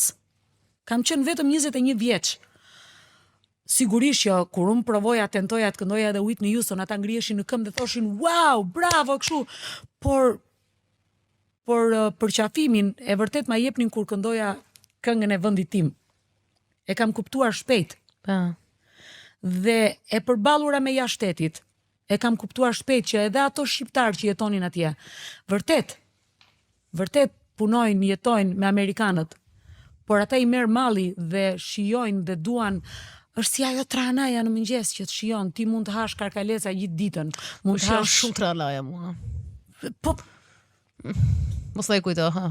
Plus që un kam një respekt i jashtëzakonshëm për ato njerëz që kanë krijuar këngët, jo nga nevoja për para, por nga nevoja për të shprehur një ndjesi të momentit. Këngët dikur janë shprehur sepse ai njeriu që thurte këngën atje në Përmet ose në Leskovik ose në Lezhë, i lindte kënga sepse ose në Shkodër. Pa, çfarë tekstesh ka? Unë i dua tekstet e vjetra sepse kanë histori. Ati ka lindur nevoja për t'i shprehur dashurinë asaj vajzës, asaj dashurisë së pamundur, që mund t'ja kenë dhënë të dashurën, e dashuri thënçin që ai thjesht e ka parë me sy, se nuk e ka pas të dashur vërtet, dhe ajo është fejuar diku, e kanë dhënë, dhe ai e ka parë pastaj që është martuar, dhe aty ka lindur një këngë me dhimbje reale. Jo një këngë se është trend se do ma nxjerri Dalina sot te ky podcasti dhe unë do bëj famë dhe do marr para. Ka një ndryshim shumë të madh mes këngëve dikur dhe këngëve sot. Ajo që ke bërë ti me muzikën popullore, se po e shija me vëmendje te Aurela te AGSH. Po, është shumë i gjatë. Jo, ai është mrekulli sepse un jam ai brez ti e di shumë mirë, se ne jemi afër në moshë, brezi që nuk e doni muzikën popullore. E di. Do të thonë jam brez që ishte brezi i alternativës, muzikës alternative, Pink Floydve, çdo gjë që ishte shumë bukur. Prodigy. Dhe mbaj mend un kam qenë tek Asim Vokshi, me shkollë të gjuhë huaja, ku 30% ishin nga Tirana dhe të tjerët vinin nga rrethet të ndryshme. Dhe duke qenë se isha e Tiranës, ne linim mësimin dhe rrinim tek liceu ose me liceistët rrinim tek galeria. Dhe mbaj mend që një herë i thash shoqësimit të ngushtë, unë do iki ekskursion. Dhe më tha, po çfarë do bësh tash? Dhe ata domethënë pavarësisht se kishim shoqëri, po tha po kam qefi thash unë. Dhe kur kam hyrë në autobus, ata filluan të këndonin këngë popullore. Dhe unë shija me çudi dhe jam kënaqur shumë. Sepse ç'a ndodhte? Unë në një dasëm kisha bërë në jetë. Pra, për shembull kur dëgjoj poshtë nga çajiret, se dëgjoj do. Domethënë unë gjithmonë prekem, sepse këndonte Daja me pisin e nënës sime nga Përmeti, këndonin bashk. Ja shikon. Kështu që në një moment ka qenë ai kur kam qenë e vogël në një dasëm kur rrezik, duhet të jem rrezitur pse ulesh te tavolina e kalamajve. Po. Që se ka pas mundje fare, që janë ca të rritur aty në karrige më të larta që këndojnë këtë këngë, dhe vetëm ai zëri Dajës im që ka qenë shumë i bukur që këndonte poshtë nga çajiret, përmetare dhe aq më shikon sa se na lidhin kujtimet, na lidhin janë rrënjët e tua, nuk i ikën dot. E kuptoj moshën që dëgjon, ka qenë dhe koha atëre që në Top Albania Radio, domethënë dëgjoj vetëm muzikë. Jo, unë absolutisht e kisha dhe nuk është se flitej, nuk është se këndoj, ne nuk ishim njerëz të festave në shtëpi, vetëm pisi përmetari nënës ishin më të fortit të tjerë nuk është se kishin hallë nuk këndonin. Babi bur gjithkohë po këndohej shumë në shtëpi. Por janë ca momente, siç të thash edhe gjatë takimit, për shembull Fatmira Brexhani, pa lidhje fare, ka qenë një këngë që jepte gjithmonë kur në shtëpi kur ja unë dhe ishte mor djal i ri. Dhe unë e kam të fiksuar. Po që rim përballë njëri tjetrit. Edhe unë rria e diçka kështu, edhe kujtoj qëllimin e shtëpisime. Po. Atë kaf, dollapin kaf. Kujtoj çdo gjë sepse kujtoj televizorin, çfarë ngjyre kishte. Shumë e bukur. Edhe po ja, këto na bëjnë njerëzor, këto na bëjnë njerëz që edhe të kthejmë kokën mbas, që edhe të kemi çfarë të tregojmë, që edhe çfarë t'i thuash fëmijës. Po ti ke bërë një gjë të bukur sepse mbas një moshe, si duket mbas të 30-tave, sidomos për ne që kemi bërë rebelim sepse ka shumë që arrin me muzikë popullore siç janë të rinjtë Andeles tani, janë ndryshe këta. Po. Kthesh te rrjetet tua, s'ke ku të shkosh. Kthesh këngën bum bum, i jepi volum. Po. Unë e kam krijuar bashkë me Dr. Florin. Në bazë të asaj që unë takova në Amerikë, në bazë të asaj që përjetoja me migrantët në Amerikë, dhe shko që a thot teksti. Kusht ke dëgjuar nga gjithë bota, house, rock, reggaeton, por normal si ritmi i gjakut asgjës të ngacmon. Kusht i prek telat, zemrën kusht ta prek, ndizen sirenat, ritmi të thërret. Bam, të godet, të çon, të merret, të trazon, nervin telat, ëmbël ti trazon. Janë, e kupton, nuk janë rastësisht, unë këngët nuk i bëj kot. Ose ti ke Dr. Florin, për shkakun që e kam thënë edhe tek AG Show. Ai këndonte Çike për shkakun me West Side Family dhe gjithë populli e donte. E këndonte, Nami. Dhe unë e di këtë histori që i ka shkuar një DJ në klub. Dhe i ka thënë vëre pak të këngën, se ka qenë duke luajtur muzikë të huaj. Dhe ai i ka thënë nuk luaj muzikë shqip. Dhe Flori e ka kthyer në këngë. Isha unë në klub, u ula me 2-3 vet, u ulëm drejte në banake, por ositëm në xhek. Ikën gotat një nga një, u kapa pak me DJ-n, po pse o robi zotit këngën shqipe seve. Ka qenë dhimbja e tij. Dhe po them dhe një gjë tjetër që unë e kam amanet nga Flori. Kemi qenë pak përpara se ai të largohej nga jeta, duke folur në telefon, se flisnim shumë bashkë. Më thot, ne të dy e kemi për detyrë që muzikën popullore, shqiptare, jo popullore, muzikën shqip, ta fusim në klabe. Thash, po është në klabe, nuk është sa duhet. Dhe tash është. Dhe unë jam shumë e lumtur që në një farë mënyrë, qoftë me kaq kontribut sa mund të kem dhënë, e kam injektuar. Tash më vjen keq për Dr. Florin, në fakt sepse ai ka një impakt shumë madh ka qenë realisht shumë i madhe, por që fatmirësisht ke pasur mundësi të bashkëpunosh me të. Ndërkohë jemi në një fazë që ka shumë muzikë shqip. Po shumë. Do të thënë ti ke parë çdo lloj epoke, ke parë një këngë në vit, ishte ai festivali, punoje për atë këngën dhe flitej deri dhjetorin tjetër. Ndërkohë tani jeni në një fazë Aurelia, që e para njerë fillon biti, ai është për TikTok, as është për TikTok. A do mbahet mend apo s'do mbahet mend? Ja sot që flasim unë nxjerr këngën time të re. Se harrova. Po, dhe do ke dal kur të dalë intervista, unë e dëgjova që është rhythm house, është kështu Afro house, po me etno. Unë bëj eksperimente, i dua shumë eksperimentet. Në këtë rast eksperimentin e kam me kunatin tim. Ai është një DJ që ka formuar dhe një grup që e lëvron shumë këtë në për bare të njohura dhe vende të njohura në Kunati është buri. Buri, jo është vllai i Skerdit. Vllai i Skerdit, Vllai i okay, Skerdit, Prit se harrova dhe tjetrën, përveç muzikës. Tani u kujtova unë. Unë kam luetur dhe në film. Po e di u filmi, po. Jo, po dale ta them unë. Më thuaj. Pse u kënaqa dhe pse mora pjesë? Sepse aty portretizoja një grua tipike shqiptare. Mos shiko bllokun, mos shiko çfarë ndodh këtu. Po të dalësh jashtë bllokut, do kuptosh që është 90% Vërtet, ë? e grave, po. E grave që unë kam portretizuar, po më është dashur shumë pak punë për të portretizuar atë lloj gruaje në film, sepse jam rritur. Jam rritur me ato lloj grash. Kam sjell në mendje gjitonet e mia, ndonjë grua tek tuk, ndonjë qofte edhe në Radio Tirana, mënyrën si ka folur, qofte edhe në rrugë kur më flet dikush. Kam marr nga Në fakt kur e mendon, për shembull ai pjesa kur themi ne që sa patakt jemi ne ndonjëherë në rrugë e kështu. Në fakt ne kemi një lloj forme edhe të foluri që pak dhe nga i patakti është dashuri. Është dashuri. Është dashuri, ne kam pas shumë problem, të dhe vazhdoj ta kem. Kur më kapin kështu ose thonë i kombë më mënyra si ta thon, po e kanë po ti e mësuar kurse unë ndoshta e kam pasur një çik më. Ka raste që unë jam ujë në djers për shembull, sa kam mbaruar koncertin, jam ujë, kulloj, mi kapësh rrobat, kulloj. Dhe fryn era për shembull nëse jam jashtë diku, dhe fryn erë. Dhe Skerdi që më sjell në një shall, në një peshqir, kështu dhe më thot hajde ndërrohu një herë pastaj bëj foto. Unë fotot pothuajse të gjitha në përgjithësi kam me flokët e shkatëruara dhe jam ujë në djers dhe marr dhe përsipër atë rrezikun që mund edhe të ftohem, por nuk u them dot jo njerëzve që të duan.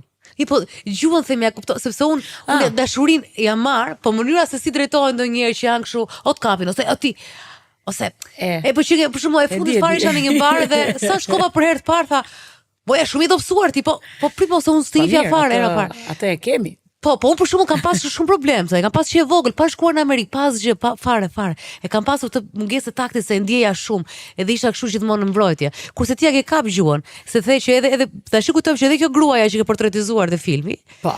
Është nuk ka takt, domethënë mënyra nuk ka takt. Dhe ajo kërkon të bëhet çfarë thot ajo, domethënë. Është ajo vendos ajo për djalin, vendos ajo për Po ka dhe dashuri aty. Ka dhe dashuri, sigurisht që ka dashuri. Jo, unë jam shumë e lumtur që isha pjesë e kastit, jam shumë e lumtur që shumë njerëz më kanë uruar, jo vetëm mua, po gjithë kastin. Arrita të njoh edhe një grup njerëzish si Firalba Ponari, Margent, edhe Klaudian që unë e dua shumë. Klaudian. Po them njerëzit në kast. Klaudia, domethënë ka një pen fantastike. Unë nuk jam shumë e gatshme për të luajtur përsëri, por uroj që ajo të gjej në të ardhmen aktor të tjerë edhe më të mirë edhe më të bukur, edhe më të bukur po flas që i do ekrani, që të ketë sukses sepse e meriton. Ja, absolutisht. Dhe ajo është një nga ato që e do shumë Shqipërinë. Po, edhe Klaudia do shumë Shqipërinë dhe prandaj i shkruan bukur edhe skenaret me tipik shqiptar, me histori shqiptare. Dhe dua ta falenderoj dhe Bjordi Mezinin sepse ishte shumë i duruar. Është ai natyra e tij. Shumë djalë i duruar, shumë i mirë. Punove shumë me filmin, bëre po, shumë. Për ditë nga ora 5 e mëngjesit takoheshin deri në Stëfalti, gjithkohë kështu gjë e re nga fillimi, çdo gjë nga fillimi, bravo. Un jam jo Stëfal, un dua ta bëj 100% atë që bëj, nuk dua ta bëj gjysmë. Dhe kur e mora përsipër, ishte një periudhë që thash, okay, janar, do ta bëjmë. Por pastaj më filloi kjo tjetra AG Show që filloi dhe isha komplet e fokusuar aty dhe ndërkohë duhet isha edhe në për shtete të ndryshme që shkonim me grupin e aktorëve. Që duhet paraqitesha, kisha edhe ndonjë koncert këtej prova pafund nga 10 orë, nga 12 orë dhe nuk ja lejoj vetes që të jap 70%, 60%, nuk ja lejoj vetes fare, domethënë dua të jem 100% aty. Aurela, ti ishe shumë e besueshme te roli, ti absolutisht ke marruar për aktrim, por gjithsesi siç thua dhe ti është muskull çdo gjë, kështu që po se bëre çdo ditë, si puna e kantos, të lë pas dore. Un kam parë interpretim që ke bërë me Agron Llaka, ka qenë fantastik. Dikur edhe ai ishte shumë i bukur, kështu që atë pjesën e aktrimit e ke, po tani zërin je marrë më shumë me zëri, se edhe skeqe shumë nuk dua në përbot. Më shumë kërkoj të këndosh se sa të interpretosh. Por ke qenë shumë e mirë dhe më ka pëlqyer dhe kasti në përgjithësi është shumë i besueshëm dhe ka ecur shumë mirë sepse unë marr gjithmonë statistikat e kinemave. Ka ecur, po jam shumë e lumtur për këtë. Edhe isha shumë mbështetëse edhe projektit që ishte gjithë si casting i shumë të mirë, por edhe Klaudios dhe veçanti, kështu që unë dhe bashkë me Anabelin domethënë me mbështetëm, po ishte një film. E di këtë fakt. E di, prandaj të falenderoj. Po jo, ishte një film që ishte se çdo film në Shqipëri ka të gjitha, përfshirë dhe gjërat që kam bërë unë. Me ato vështirësitë e veta, ka defekte këtu, diçka këtu, mund të ishte bërë dhe më mirë, po ishte një film që nuk ishte budalliqe, nuk ishte nonsens, dhe ishte i besueshëm, dhe ju ishte të besueshëm në rolin tuaj, dhe dalloj që po kënaqesh në xhirim, kishit kimi. Ke shumë të drejtë. Unë kuptoj këtë, se atë doja thosha që takova njerëz. Prandaj zura në gojë aktorët fillimisht, po kam qenë dhe me aktor më të vjetër, domethënë që kanë 50 vjet në këtë profesion, parodistët e Vlorës, Rita Lati, ishte Ariola Demiri, ishte Medi Malkaj, domethënë por me ata ishte Irini Qiriako e ftuar, me ata me cilët un kam ndonjë më shumë kanë qenë Devisi, Myslymi, Margent Çaushi dhe Fioral Baponari dhe kemi pas një energji shumë të bukur bashk. Jam shumë e lumtur që i takova. Do thoya një gjë të lezetshme që ta thash, po doja që ta dëgjonin njerëzit. Andi është drejtor këtu. Dhe ne kishim të ftuar Tunën herë kaluar. Dhe Tuna erdhi këtu një natë mbasi kishte kënduar tek ty. Edhe Andi kishte qenë për të parë show me familjen e vet. Po. Edhe më tha mua, edhe ishte kështu si i lodhur. Thashun, si ishte? Ishte mirë, si ishte mirë? Jo, më mirë ishte, tha, po ato e mbyllën transmetimin topit, e mbyllën 12. E tha Aurela, tha, për rrezik, po gënoi këngë, tha, meqense po rrinin njerëz dhe aty ta s'po iknin. Do ti të na mbajti deri në 2. Imagjino mbas regjistrimit që ku mbarosh nga se dhe ti dhe këndon një çik me të keqen. E di çfarë problemi kam unë, kam një problem që nuk e gjej dot, nuk di të them jo dashurisë. Dhe nuk ka pse i them jo dashurisë. Ato njerëz që janë aty janë duke të dhënë dashuri. Pa. Si më duket po t'i ikin kështu si gjysëm. Pa shka se ne dhama të shfaqen dhe ata u kënaqen. Unë diej sikur duhet t'u jap akoma. Është e brendshme ajo. Kur ti më jep, unë dua të t'jap prap. Ti më jep prap, unë dua të t'jap prap. Është si ajo të të përcjellun ty në shtëpi, thua ti më okay, hajde se më sollet në shtëpi të të përcjellun. E kupton? Është dashuria ajo, jep dhe merr. Tani imagjinoni një ark. Një ark me oksi, imagjinoni një ark edhe Aurela. Nga ora 8-9 e darkës deri në orën 2 që s'dalon. Unë duhet bëj një pije energjike vet. Do të bësh pije energjike, po ti duhet të shufishosh dhe të tregtohesh në botë nga çunat e Dubait. Se nuk e di, ndoshta ti ke sekretin që s'po i gjen, ka provuar gjithçka, po thon ka një gjë aty që prapë s'po na ecë pas sakosh. Duhet të të lind bulja dhe agimi. Nuk e di çfarë piri në Llakatun, por do të nxjerr fabrika që më ka nxjerr mua. Plus unë e besoj shumë fort, kur e do shumë fort atë që bën. Është e vërtet. Unë kur kisha këto netët e AG Show dhe e pash sa shumë lodhesha dhe e pash sa shumë punë kishte vetëm mbasi u futa. Domethënë puntata e parë, e dyta, pastaj e kuptova ku e kisha fut veten dhe thash, o Zot, dhe filloja numëroja puntata, thosha edhe 10, edhe 9.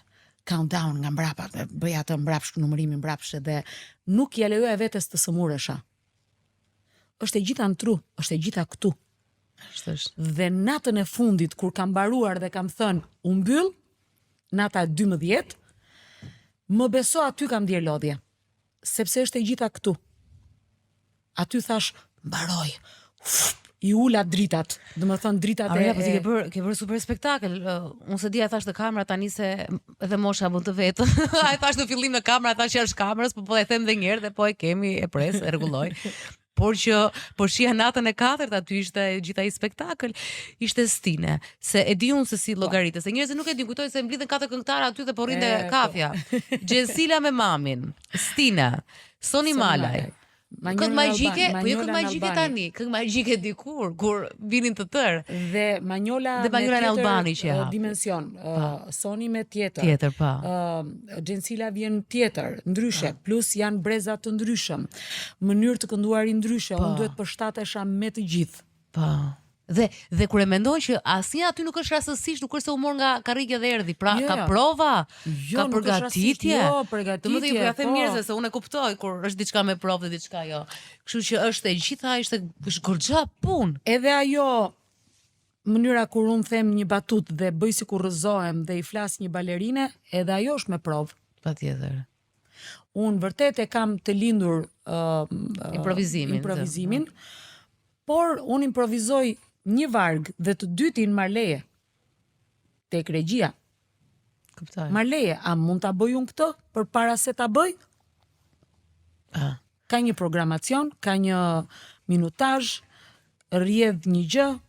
Unë natën e parë nuk e kam kuptuar, por tek e treta e kapa. Tek e para nuk e kuptoja. Më flisnin autorët, Lorina Mixha dhe Ervin Kurti, më flisnin ata, më flisnin me duar, me këmbë. Unë thosha, qa ka këta? Qa i gjeti këta të dy? Se ti, deri 4 mëngjesi ti, në rregull. Po, por derisa e kuptova dhe pastaj rodhi çdo gjë më bukur me ne të tre në punë, sepse unë fillova të kuptoj televizionin. Televizioni me live-in janë dy gjëra të ndryshme. Po ti ke eksperiencë televizive, e njeh dhe kap shpejt. Dakor, por që të moderoja vetë jo. Dhe duhet të isha, si thua, i zoti i shtëpisë, më thënë, zonja e shtëpisë, dhe duhet të isha alerte për çdo gjë. Jam shumë e lumtur. Jo, mendoj që ke bërë një punë të jashtëzakonshme, edhe është tamam, është kështu si ta hapësh dhuratë. Pra si ato albumet Coffee Table, album që është një histori dhe kjo që ta mbash edhe nuk e di si mund të kthej në një Coffee Table, por shumë e bukur edhe sikur ta kthej në një lloj formati që të bëj dhuratë, edhe nuk tallem. Po ta jap një ide që mund ta bëje, nuk e di, në një formë që mund t'ja bërin dhuratë edhe imigrantët në një kuti shumë të bukur siç bëjnë ato. Por un kam akoma shumë. Domethënë, kaq mua më duket pak. Un mendoj që muzika s'ka fund, shpirti njeriu s'ka fund, mjafton të kesh dëshirën dhe mënyrën si ta servirësh diçka. Tani unë, se ti për muzikë flet shumë, po në shtëpi ke edhe një burrë dhe 2 kalamaj. Ka me të kishin, po. Si që ka mund 2 kalamaj. Një histori e lezetshme me gocën time, dhe unë të thash, po e thoja që të dëgjoj po dëgjoja të parë premierën e AG Show, i kisha vënë me muzikë, dhe i kisha vënë në Smart TV, dhe kalon Lulu, goca e madhe, që është 15 vjeçë, dhe thot, që e interesante jo këngëtarja, shumë e mirë tha që nga. Edhe pas ka dhe humor, tha, është e njohur kjo, thash është pak e njohur, por tash që e njohë ti mund ta shty më tutje. Edhe më pëlqeu domethënë se sa shpejt kapesh, ai ishte, goca ime kaloi 30 sekonda aty dhe direkt, domethënë e tërhoqi, dhe kjo është. Po ja, kjo gjë mua më pëlqen shumë, sepse të tërheqësh vëmendjen e një adoleshenti nuk është kollaj. Adoleshentët sot jetojnë me tjetër frymë, dëgjojnë muzikë tjetër, shikojnë programe, unë i shoh, i kam në shtëpi, shikojnë ca gjëra që unë them, o zot, ç'en duke parë. Por si unë dikur adoleshente, dhe ato kanë kohën e tyre dhe t'ju tërheqësh vëmendjen, nuk është kollaj. Dhe unë gëzoj shumë kur e marr këtë lloj vëmendje, dhe është kompliment që unë e marr dhe e fus në xhep. Se them, duhet ta vazhdoj.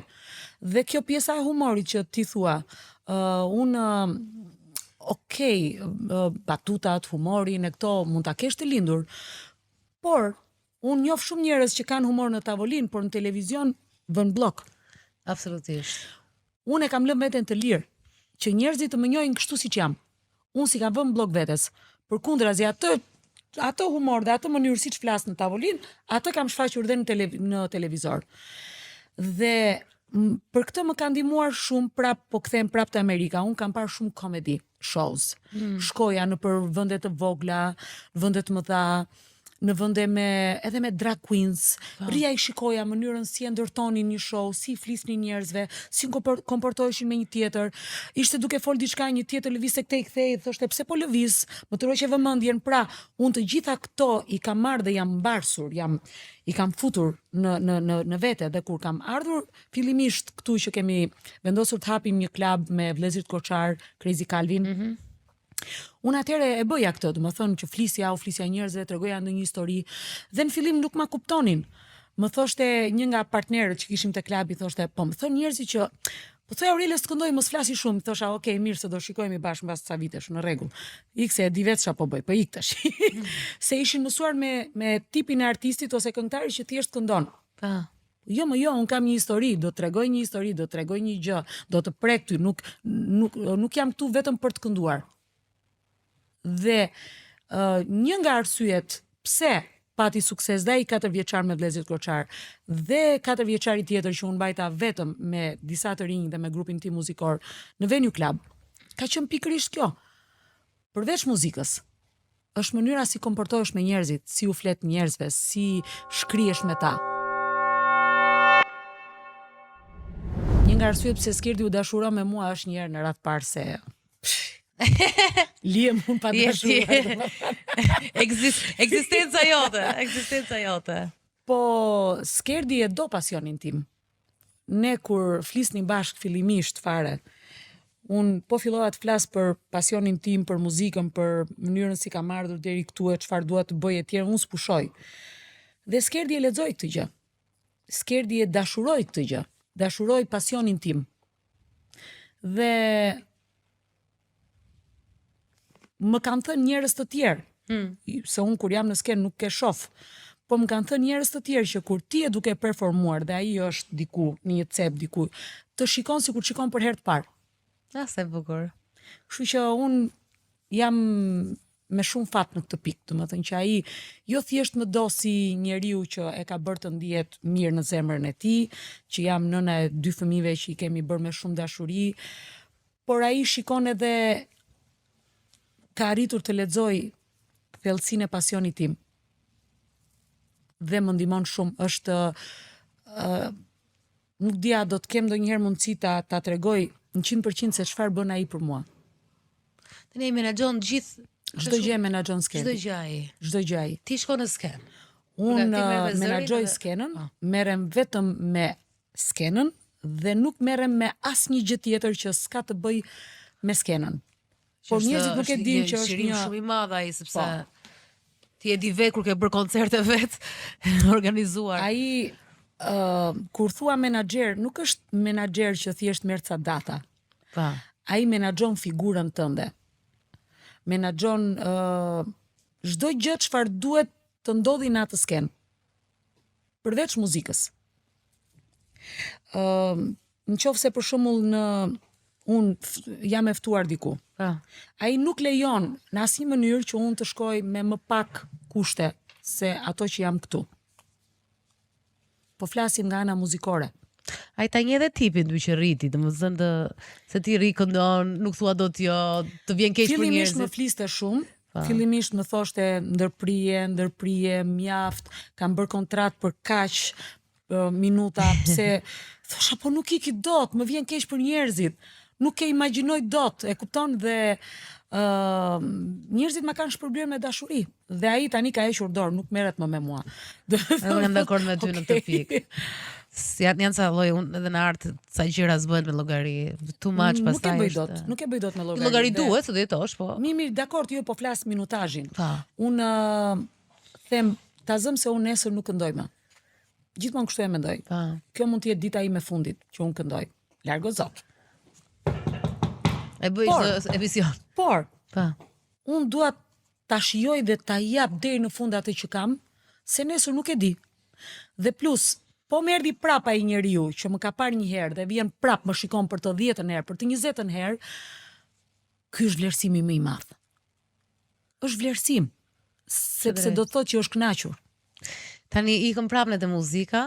Sa e vështirë është të mbledh, se po e them shumë popullor që Skerdi ty po shiqyr që Skerdi e ke në profesion se një tjetër do të mbante dot. Do fillon ai muhabet tjetër për shembull për gotën, thoshte shkojmë shohim kristale, ti prapë do kalosh te kënga.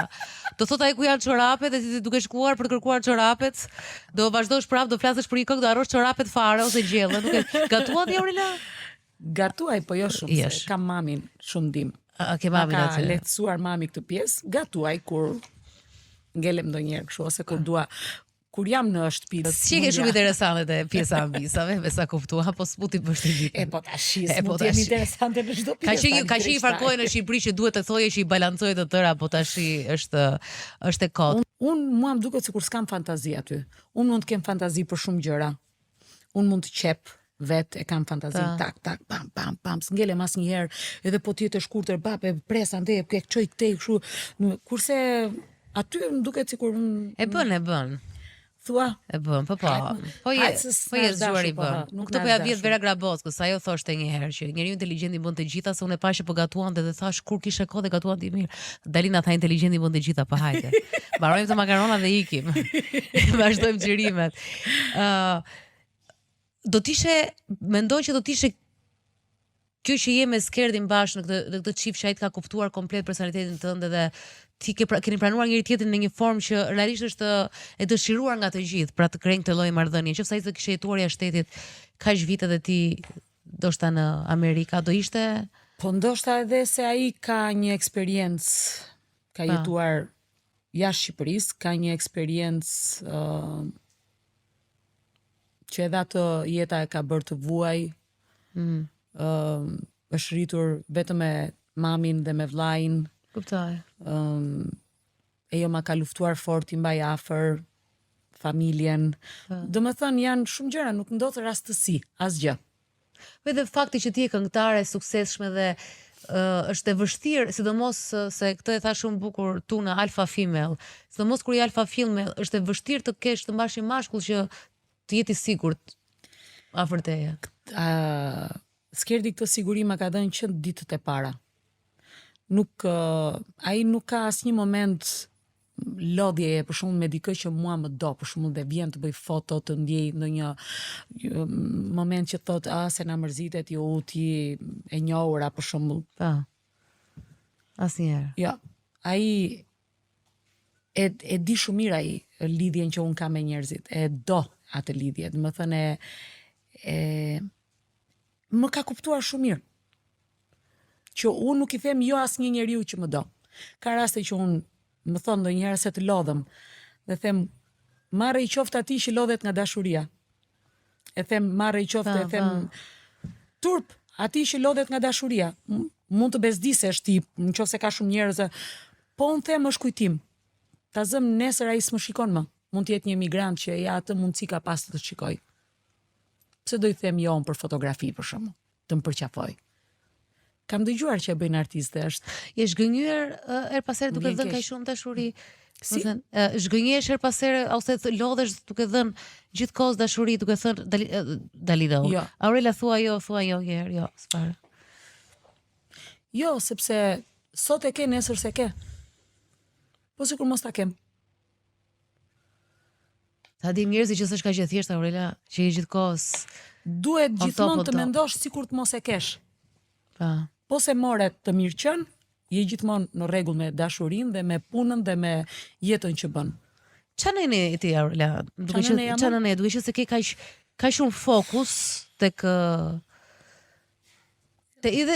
jo te karriera personalisht, po te perfeksionizmi dhe të qenit gjithmonë autopsi me fëmijët. Jo, jam shumë e lirë. Madje të vetmin problem që kam unë me Skerdin është që nuk duhet të jem kaq, duhet të jem autoritare, domethënë. Çdo me të liberale, në ç'kuptimi. I lejoj të bëj gjërat që Skerdi thot mos e lër, për shembull, ta bëj unë e lë, për shembull, që s'duhet ta lë. E lë sepse kështu e logjikon apo ke ndjenjë faj? Më vjen si keq, them qoftë edhe në ushqim, qoftë edhe në orare, ai është më autoritar, më i prerë dhe ne kemi një gjë bashkë të dy që kur ai thot jo, them dhe unë jo. Fantastike. Nuk kemi, domethënë nuk kemi që se t'ja bëjmë babit të mbas shpine ose, më kupton? Por ndonjëherë unë te orari, për shembull, ose te ushqimi që ai më thot mos e i mbyt vajzat kështu, për shembull, me shumë majonezra e me kështu gjëra, e kupton? Por mundohemi të dy të flasim në mënyrën tonë me fëmijët, ai ka tjetër mënyrë, unë tjetër mënyrë, jo me urdhra, duke ja shpjeguar, të duruar. E kuptojnë fëmijët që nëse ti jenë punë, momentin që jemi bashkë, jemi bashkë. E the këtë që e kuptojmë, po ka pasa momente për shembull dhe unë si nën që mund të jesh në kulmin e diçkaje në karrierë ose dhe atje ata nuk pyesin. Pra ke i ballafaqim po. Shumë formë fëmijët ka ndodhur te ty kjo besoj. Më ka ndodhur, po jo e fort. Më ka ndodhur në forma kur ato duan të dalin, duan të bëjnë diçka që unë s'mundem ta bëj. Dhe ja u sqaroj që mami është duke bërë këtë gjën, sa ta mbaroj, ju jap fjalën që do ta bëjmë këtë gjën. Dhe e bëj. Domethënë mundohesh ta mbash fjalën. Po. Mundohem që kur them do bëhet, do ta bëj. Nuk do ta bëj dot sot, por do ta bëj. Dhe ja u përmend gjithmonë këtë që mami dhe babi nuk ju gënjen asnjëherë. Kur themi që do bëhet, do bëhet. Vetëm mos e kërko tani, me njëherë. Ke ndonjë nga gocat më rebele, më kokfort? Se unë i pash të video, kishte hedhur të dyja në Instagram dhe ati kam shkruar atë të voglën Abigailin, sikur e kishte nxjerr pritet e tu, jo, domethënë sikur ishte ti e vogël. Pra që se s'ka video të Aurelës së vogël, s'kemi në arkiv, shif Abigailin, mënyra si kërcente, ajo dinamika, ato prerjet, ishte shumë e prerë në lëvizje. Po, është e vërtet. Ishte kështu jamun aty si Luan. Është e vërtet, po, e ka atë dhe në skenë ka atë gjë. E madhja ka mendimet e saj dhe është e pjekur dhe flet njësoj si Jati, njësoj si Skerdi është. Ka mënyrën e perceptimit të gjërave dhe shikon me qetësi çdo gjë, e vrojton, duket sikur se ka mendjen, po ndërkohë i ka parë të gjitha.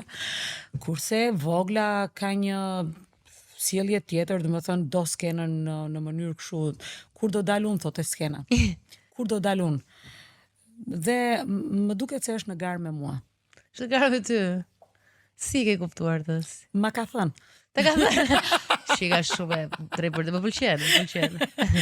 Më foli një zonjë në një dyqan, ishim duke blerë ta tuta kështu dhe thot ajo, ua, mu plotsu ëndra ta të pash njerë ta live. Dhe unë faleminderit. Kthehet kjo imja. Pse ke kaq shumë fans aty? Se nga që dhe më flasi në rrugë dhe ajo e kupton këtë gjë. Edhe u flet vetë, po mua nuk më njihni ju. I tha ajo, po mamin e kam parë në televizor, tha mami këndon bukur, i tha ajo. Po edhe unë kam zë më të bukur se ajo, tha se mami. Thash o zot. Ka garë. Si janë në vokal kështu? E shefti që në një rast të dyja që mund të jetë se dallo pak prindi. Po, sigurisht që e dalloj, po përveç vokalit unë di arsyen pse njëra thot nuk dua të dal dhe arsyen pse tjetra thot dua të dal. Dhe nga aty fillon nëse do kesh sukses ose jo. Jo vetëm nga zëri. Po pse? Po patë turp, siç ka e madhja për shembull, ka ndrojtje, ka ankth të dal para njerëzve, kam turp thot më dridhen gjunjët, jo, mos më nxirr, domethënë ka përjeton. Kurse kjo e vogla thot kam ankth, po më dridheshin gjunjët thot, po mezi po pres. Unë që aty e kuptoj se më kujtohet vetja. Këtë të voglën e nxora në skenë para tek show, te AG show e nxora në skenë. Dhe ajo, unë i thash do dalësh në filan datë. Ajo numëron të ditët dhe pyeste ditë për ditë, çfarë datë është sot? Dhe mua më kujtoj vetja që me zi prisja ato festivalet e fëmijëve. Dhe thosha, po vjen shkurti. Në shkurt deri në mars unë isha në prova dhe atë gjë ndroja dhe atë me zi prisja. Këtu unë kuptoj dëshirën, kuptoj grintën, kuptoj dëshirën për të dalë në skenë. Aurela, unë do flisja pafund me ty. Edhe Po, unë me në ty. një moment edhe njerëzit pa fund të dëgjojnë intervistën, ndoshta në Smart TV duke bërë punë dhe punët do mbarojnë. Do mbarojnë dhe lavastovilja. Po, mire Edhe gatimi në një moment gjithçka do vi dhe ora e gjumit, pavarësisht se do e shijojnë se ty të duan shumë dhe absolutisht. Faleminderit. Unë hyrjen ta bëra, kështu që s'po e përsëris atë hyrje. Atë hyrjen ma jep më çik mua se dua ta kem kështu kur Në të ta bëj jam. Ta bëra dokumentarin. me shumë dashuri, Kur bëj se dokumentarin. je simbol, je simboli Faleminderit shumë. i gjithçka që është pure Albanian, puro shqiptare. Unë jam e lumtur shumë. Me çfarë kam jetuar, me të mirat dhe të këqijat, jam njeri i lumtur. Ndjej që kam realizuar ëndrat e mia, kam realizuar veten, kam realizuar pasionet, kam akoma për të dhënë. Besoj që njeriu është mirë mbasi realizon ato që ka në shpirt, ato që mendon për veten. Tani, unë do të them diçka që ti ndoshta nuk e beson ose nuk e di çfarë ndodh, por ti ke hyrë tek ata njerëz për të cilët njerëzit zihen. Në qoftë se ti mund të shahesh publikisht, më thënë, në qoftë se unë vendos që të më urrej tër bota, çohem nesër dhe them Dalina, shikoj, bëjmë një gjë ndryshe. Krijojmë një urrëtie, edhe unë po të shoh aty, absolutisht kam urrëtin e, domethënë ti mbrohesh shumë. Edhe fakti që ti mbrohesh dhe prap ti vazhdon punon dhe provon veten sikur ti je nga fillimi, kjo tregon që ne të tërë do kënaqemi me ty edhe për 50 vitet e tjera. Që do ka dalë ca ilaçe që nuk e di, edhe 200 vite tash nuk e di çfarë do. Amin. Amin. Falenderoj dhe unë për këtë intervistë shumë të bukur, shumë miqësore, unë ndjeva shumë komode me ty. Dhe faleminderit për gjithë këto fjalët. Dhe unë falenderoj për çdo muzikë që meritoj. Tash mua më duket vetja gjithmonë sikur jam në provim para njerëzve, kështu që më lër ta shijoj akoma provimin tim. Sepse sa më shumë të duan, aq më madhe është përgjegjësia. Nuk kënaqja shumë, Aurela, dhe të falenderoj shumë edhe besoj që njerëzit morën mesazhe të vyera dhe kaq ishte se do vazhdonim forever. Kështu që ta mbyllim se e mbyllim, edhe nëse unë nuk do bëj ndonjë dokumentar për jetën time, dikur ata gazetarët më vonë kur unë të mos jem më do fillojnë të mbledhin copza intervistash dhe besoj që kjo do jetë një nga ato intervista. Shiko, tani për dokumentar unë e di që ke shumë miq, po për dokumentar do ndihmoj unë, se nuk jam e keqe dhe kjo, e çik unë, çik Klaudia, se du shumë. Po. Edhe sa të tjerë kështu mos kimë rak, do ta qajmë dokumentarin. Ta çojmë në Netflix. Do vemi në Llakatun ama. Më fal, jo në Netflix në Llakatun, më fal se gatrova Netflixin me Llakatunin çfarë më ndodhi. Do ta fillojmë atje një. Në Llakatun, po. Pra dy ta nxjerr Llakatun, njëri shkoi në Harvard dhe tjetra u bë këngëtare që është sot që legjend, më thënë. Pse kjo fjalë legjend, po, s'është bërë kështu tash, po. Faleminderit Alin. Ja, ajo që je. Faleminderit. Faleminderit. Ándale.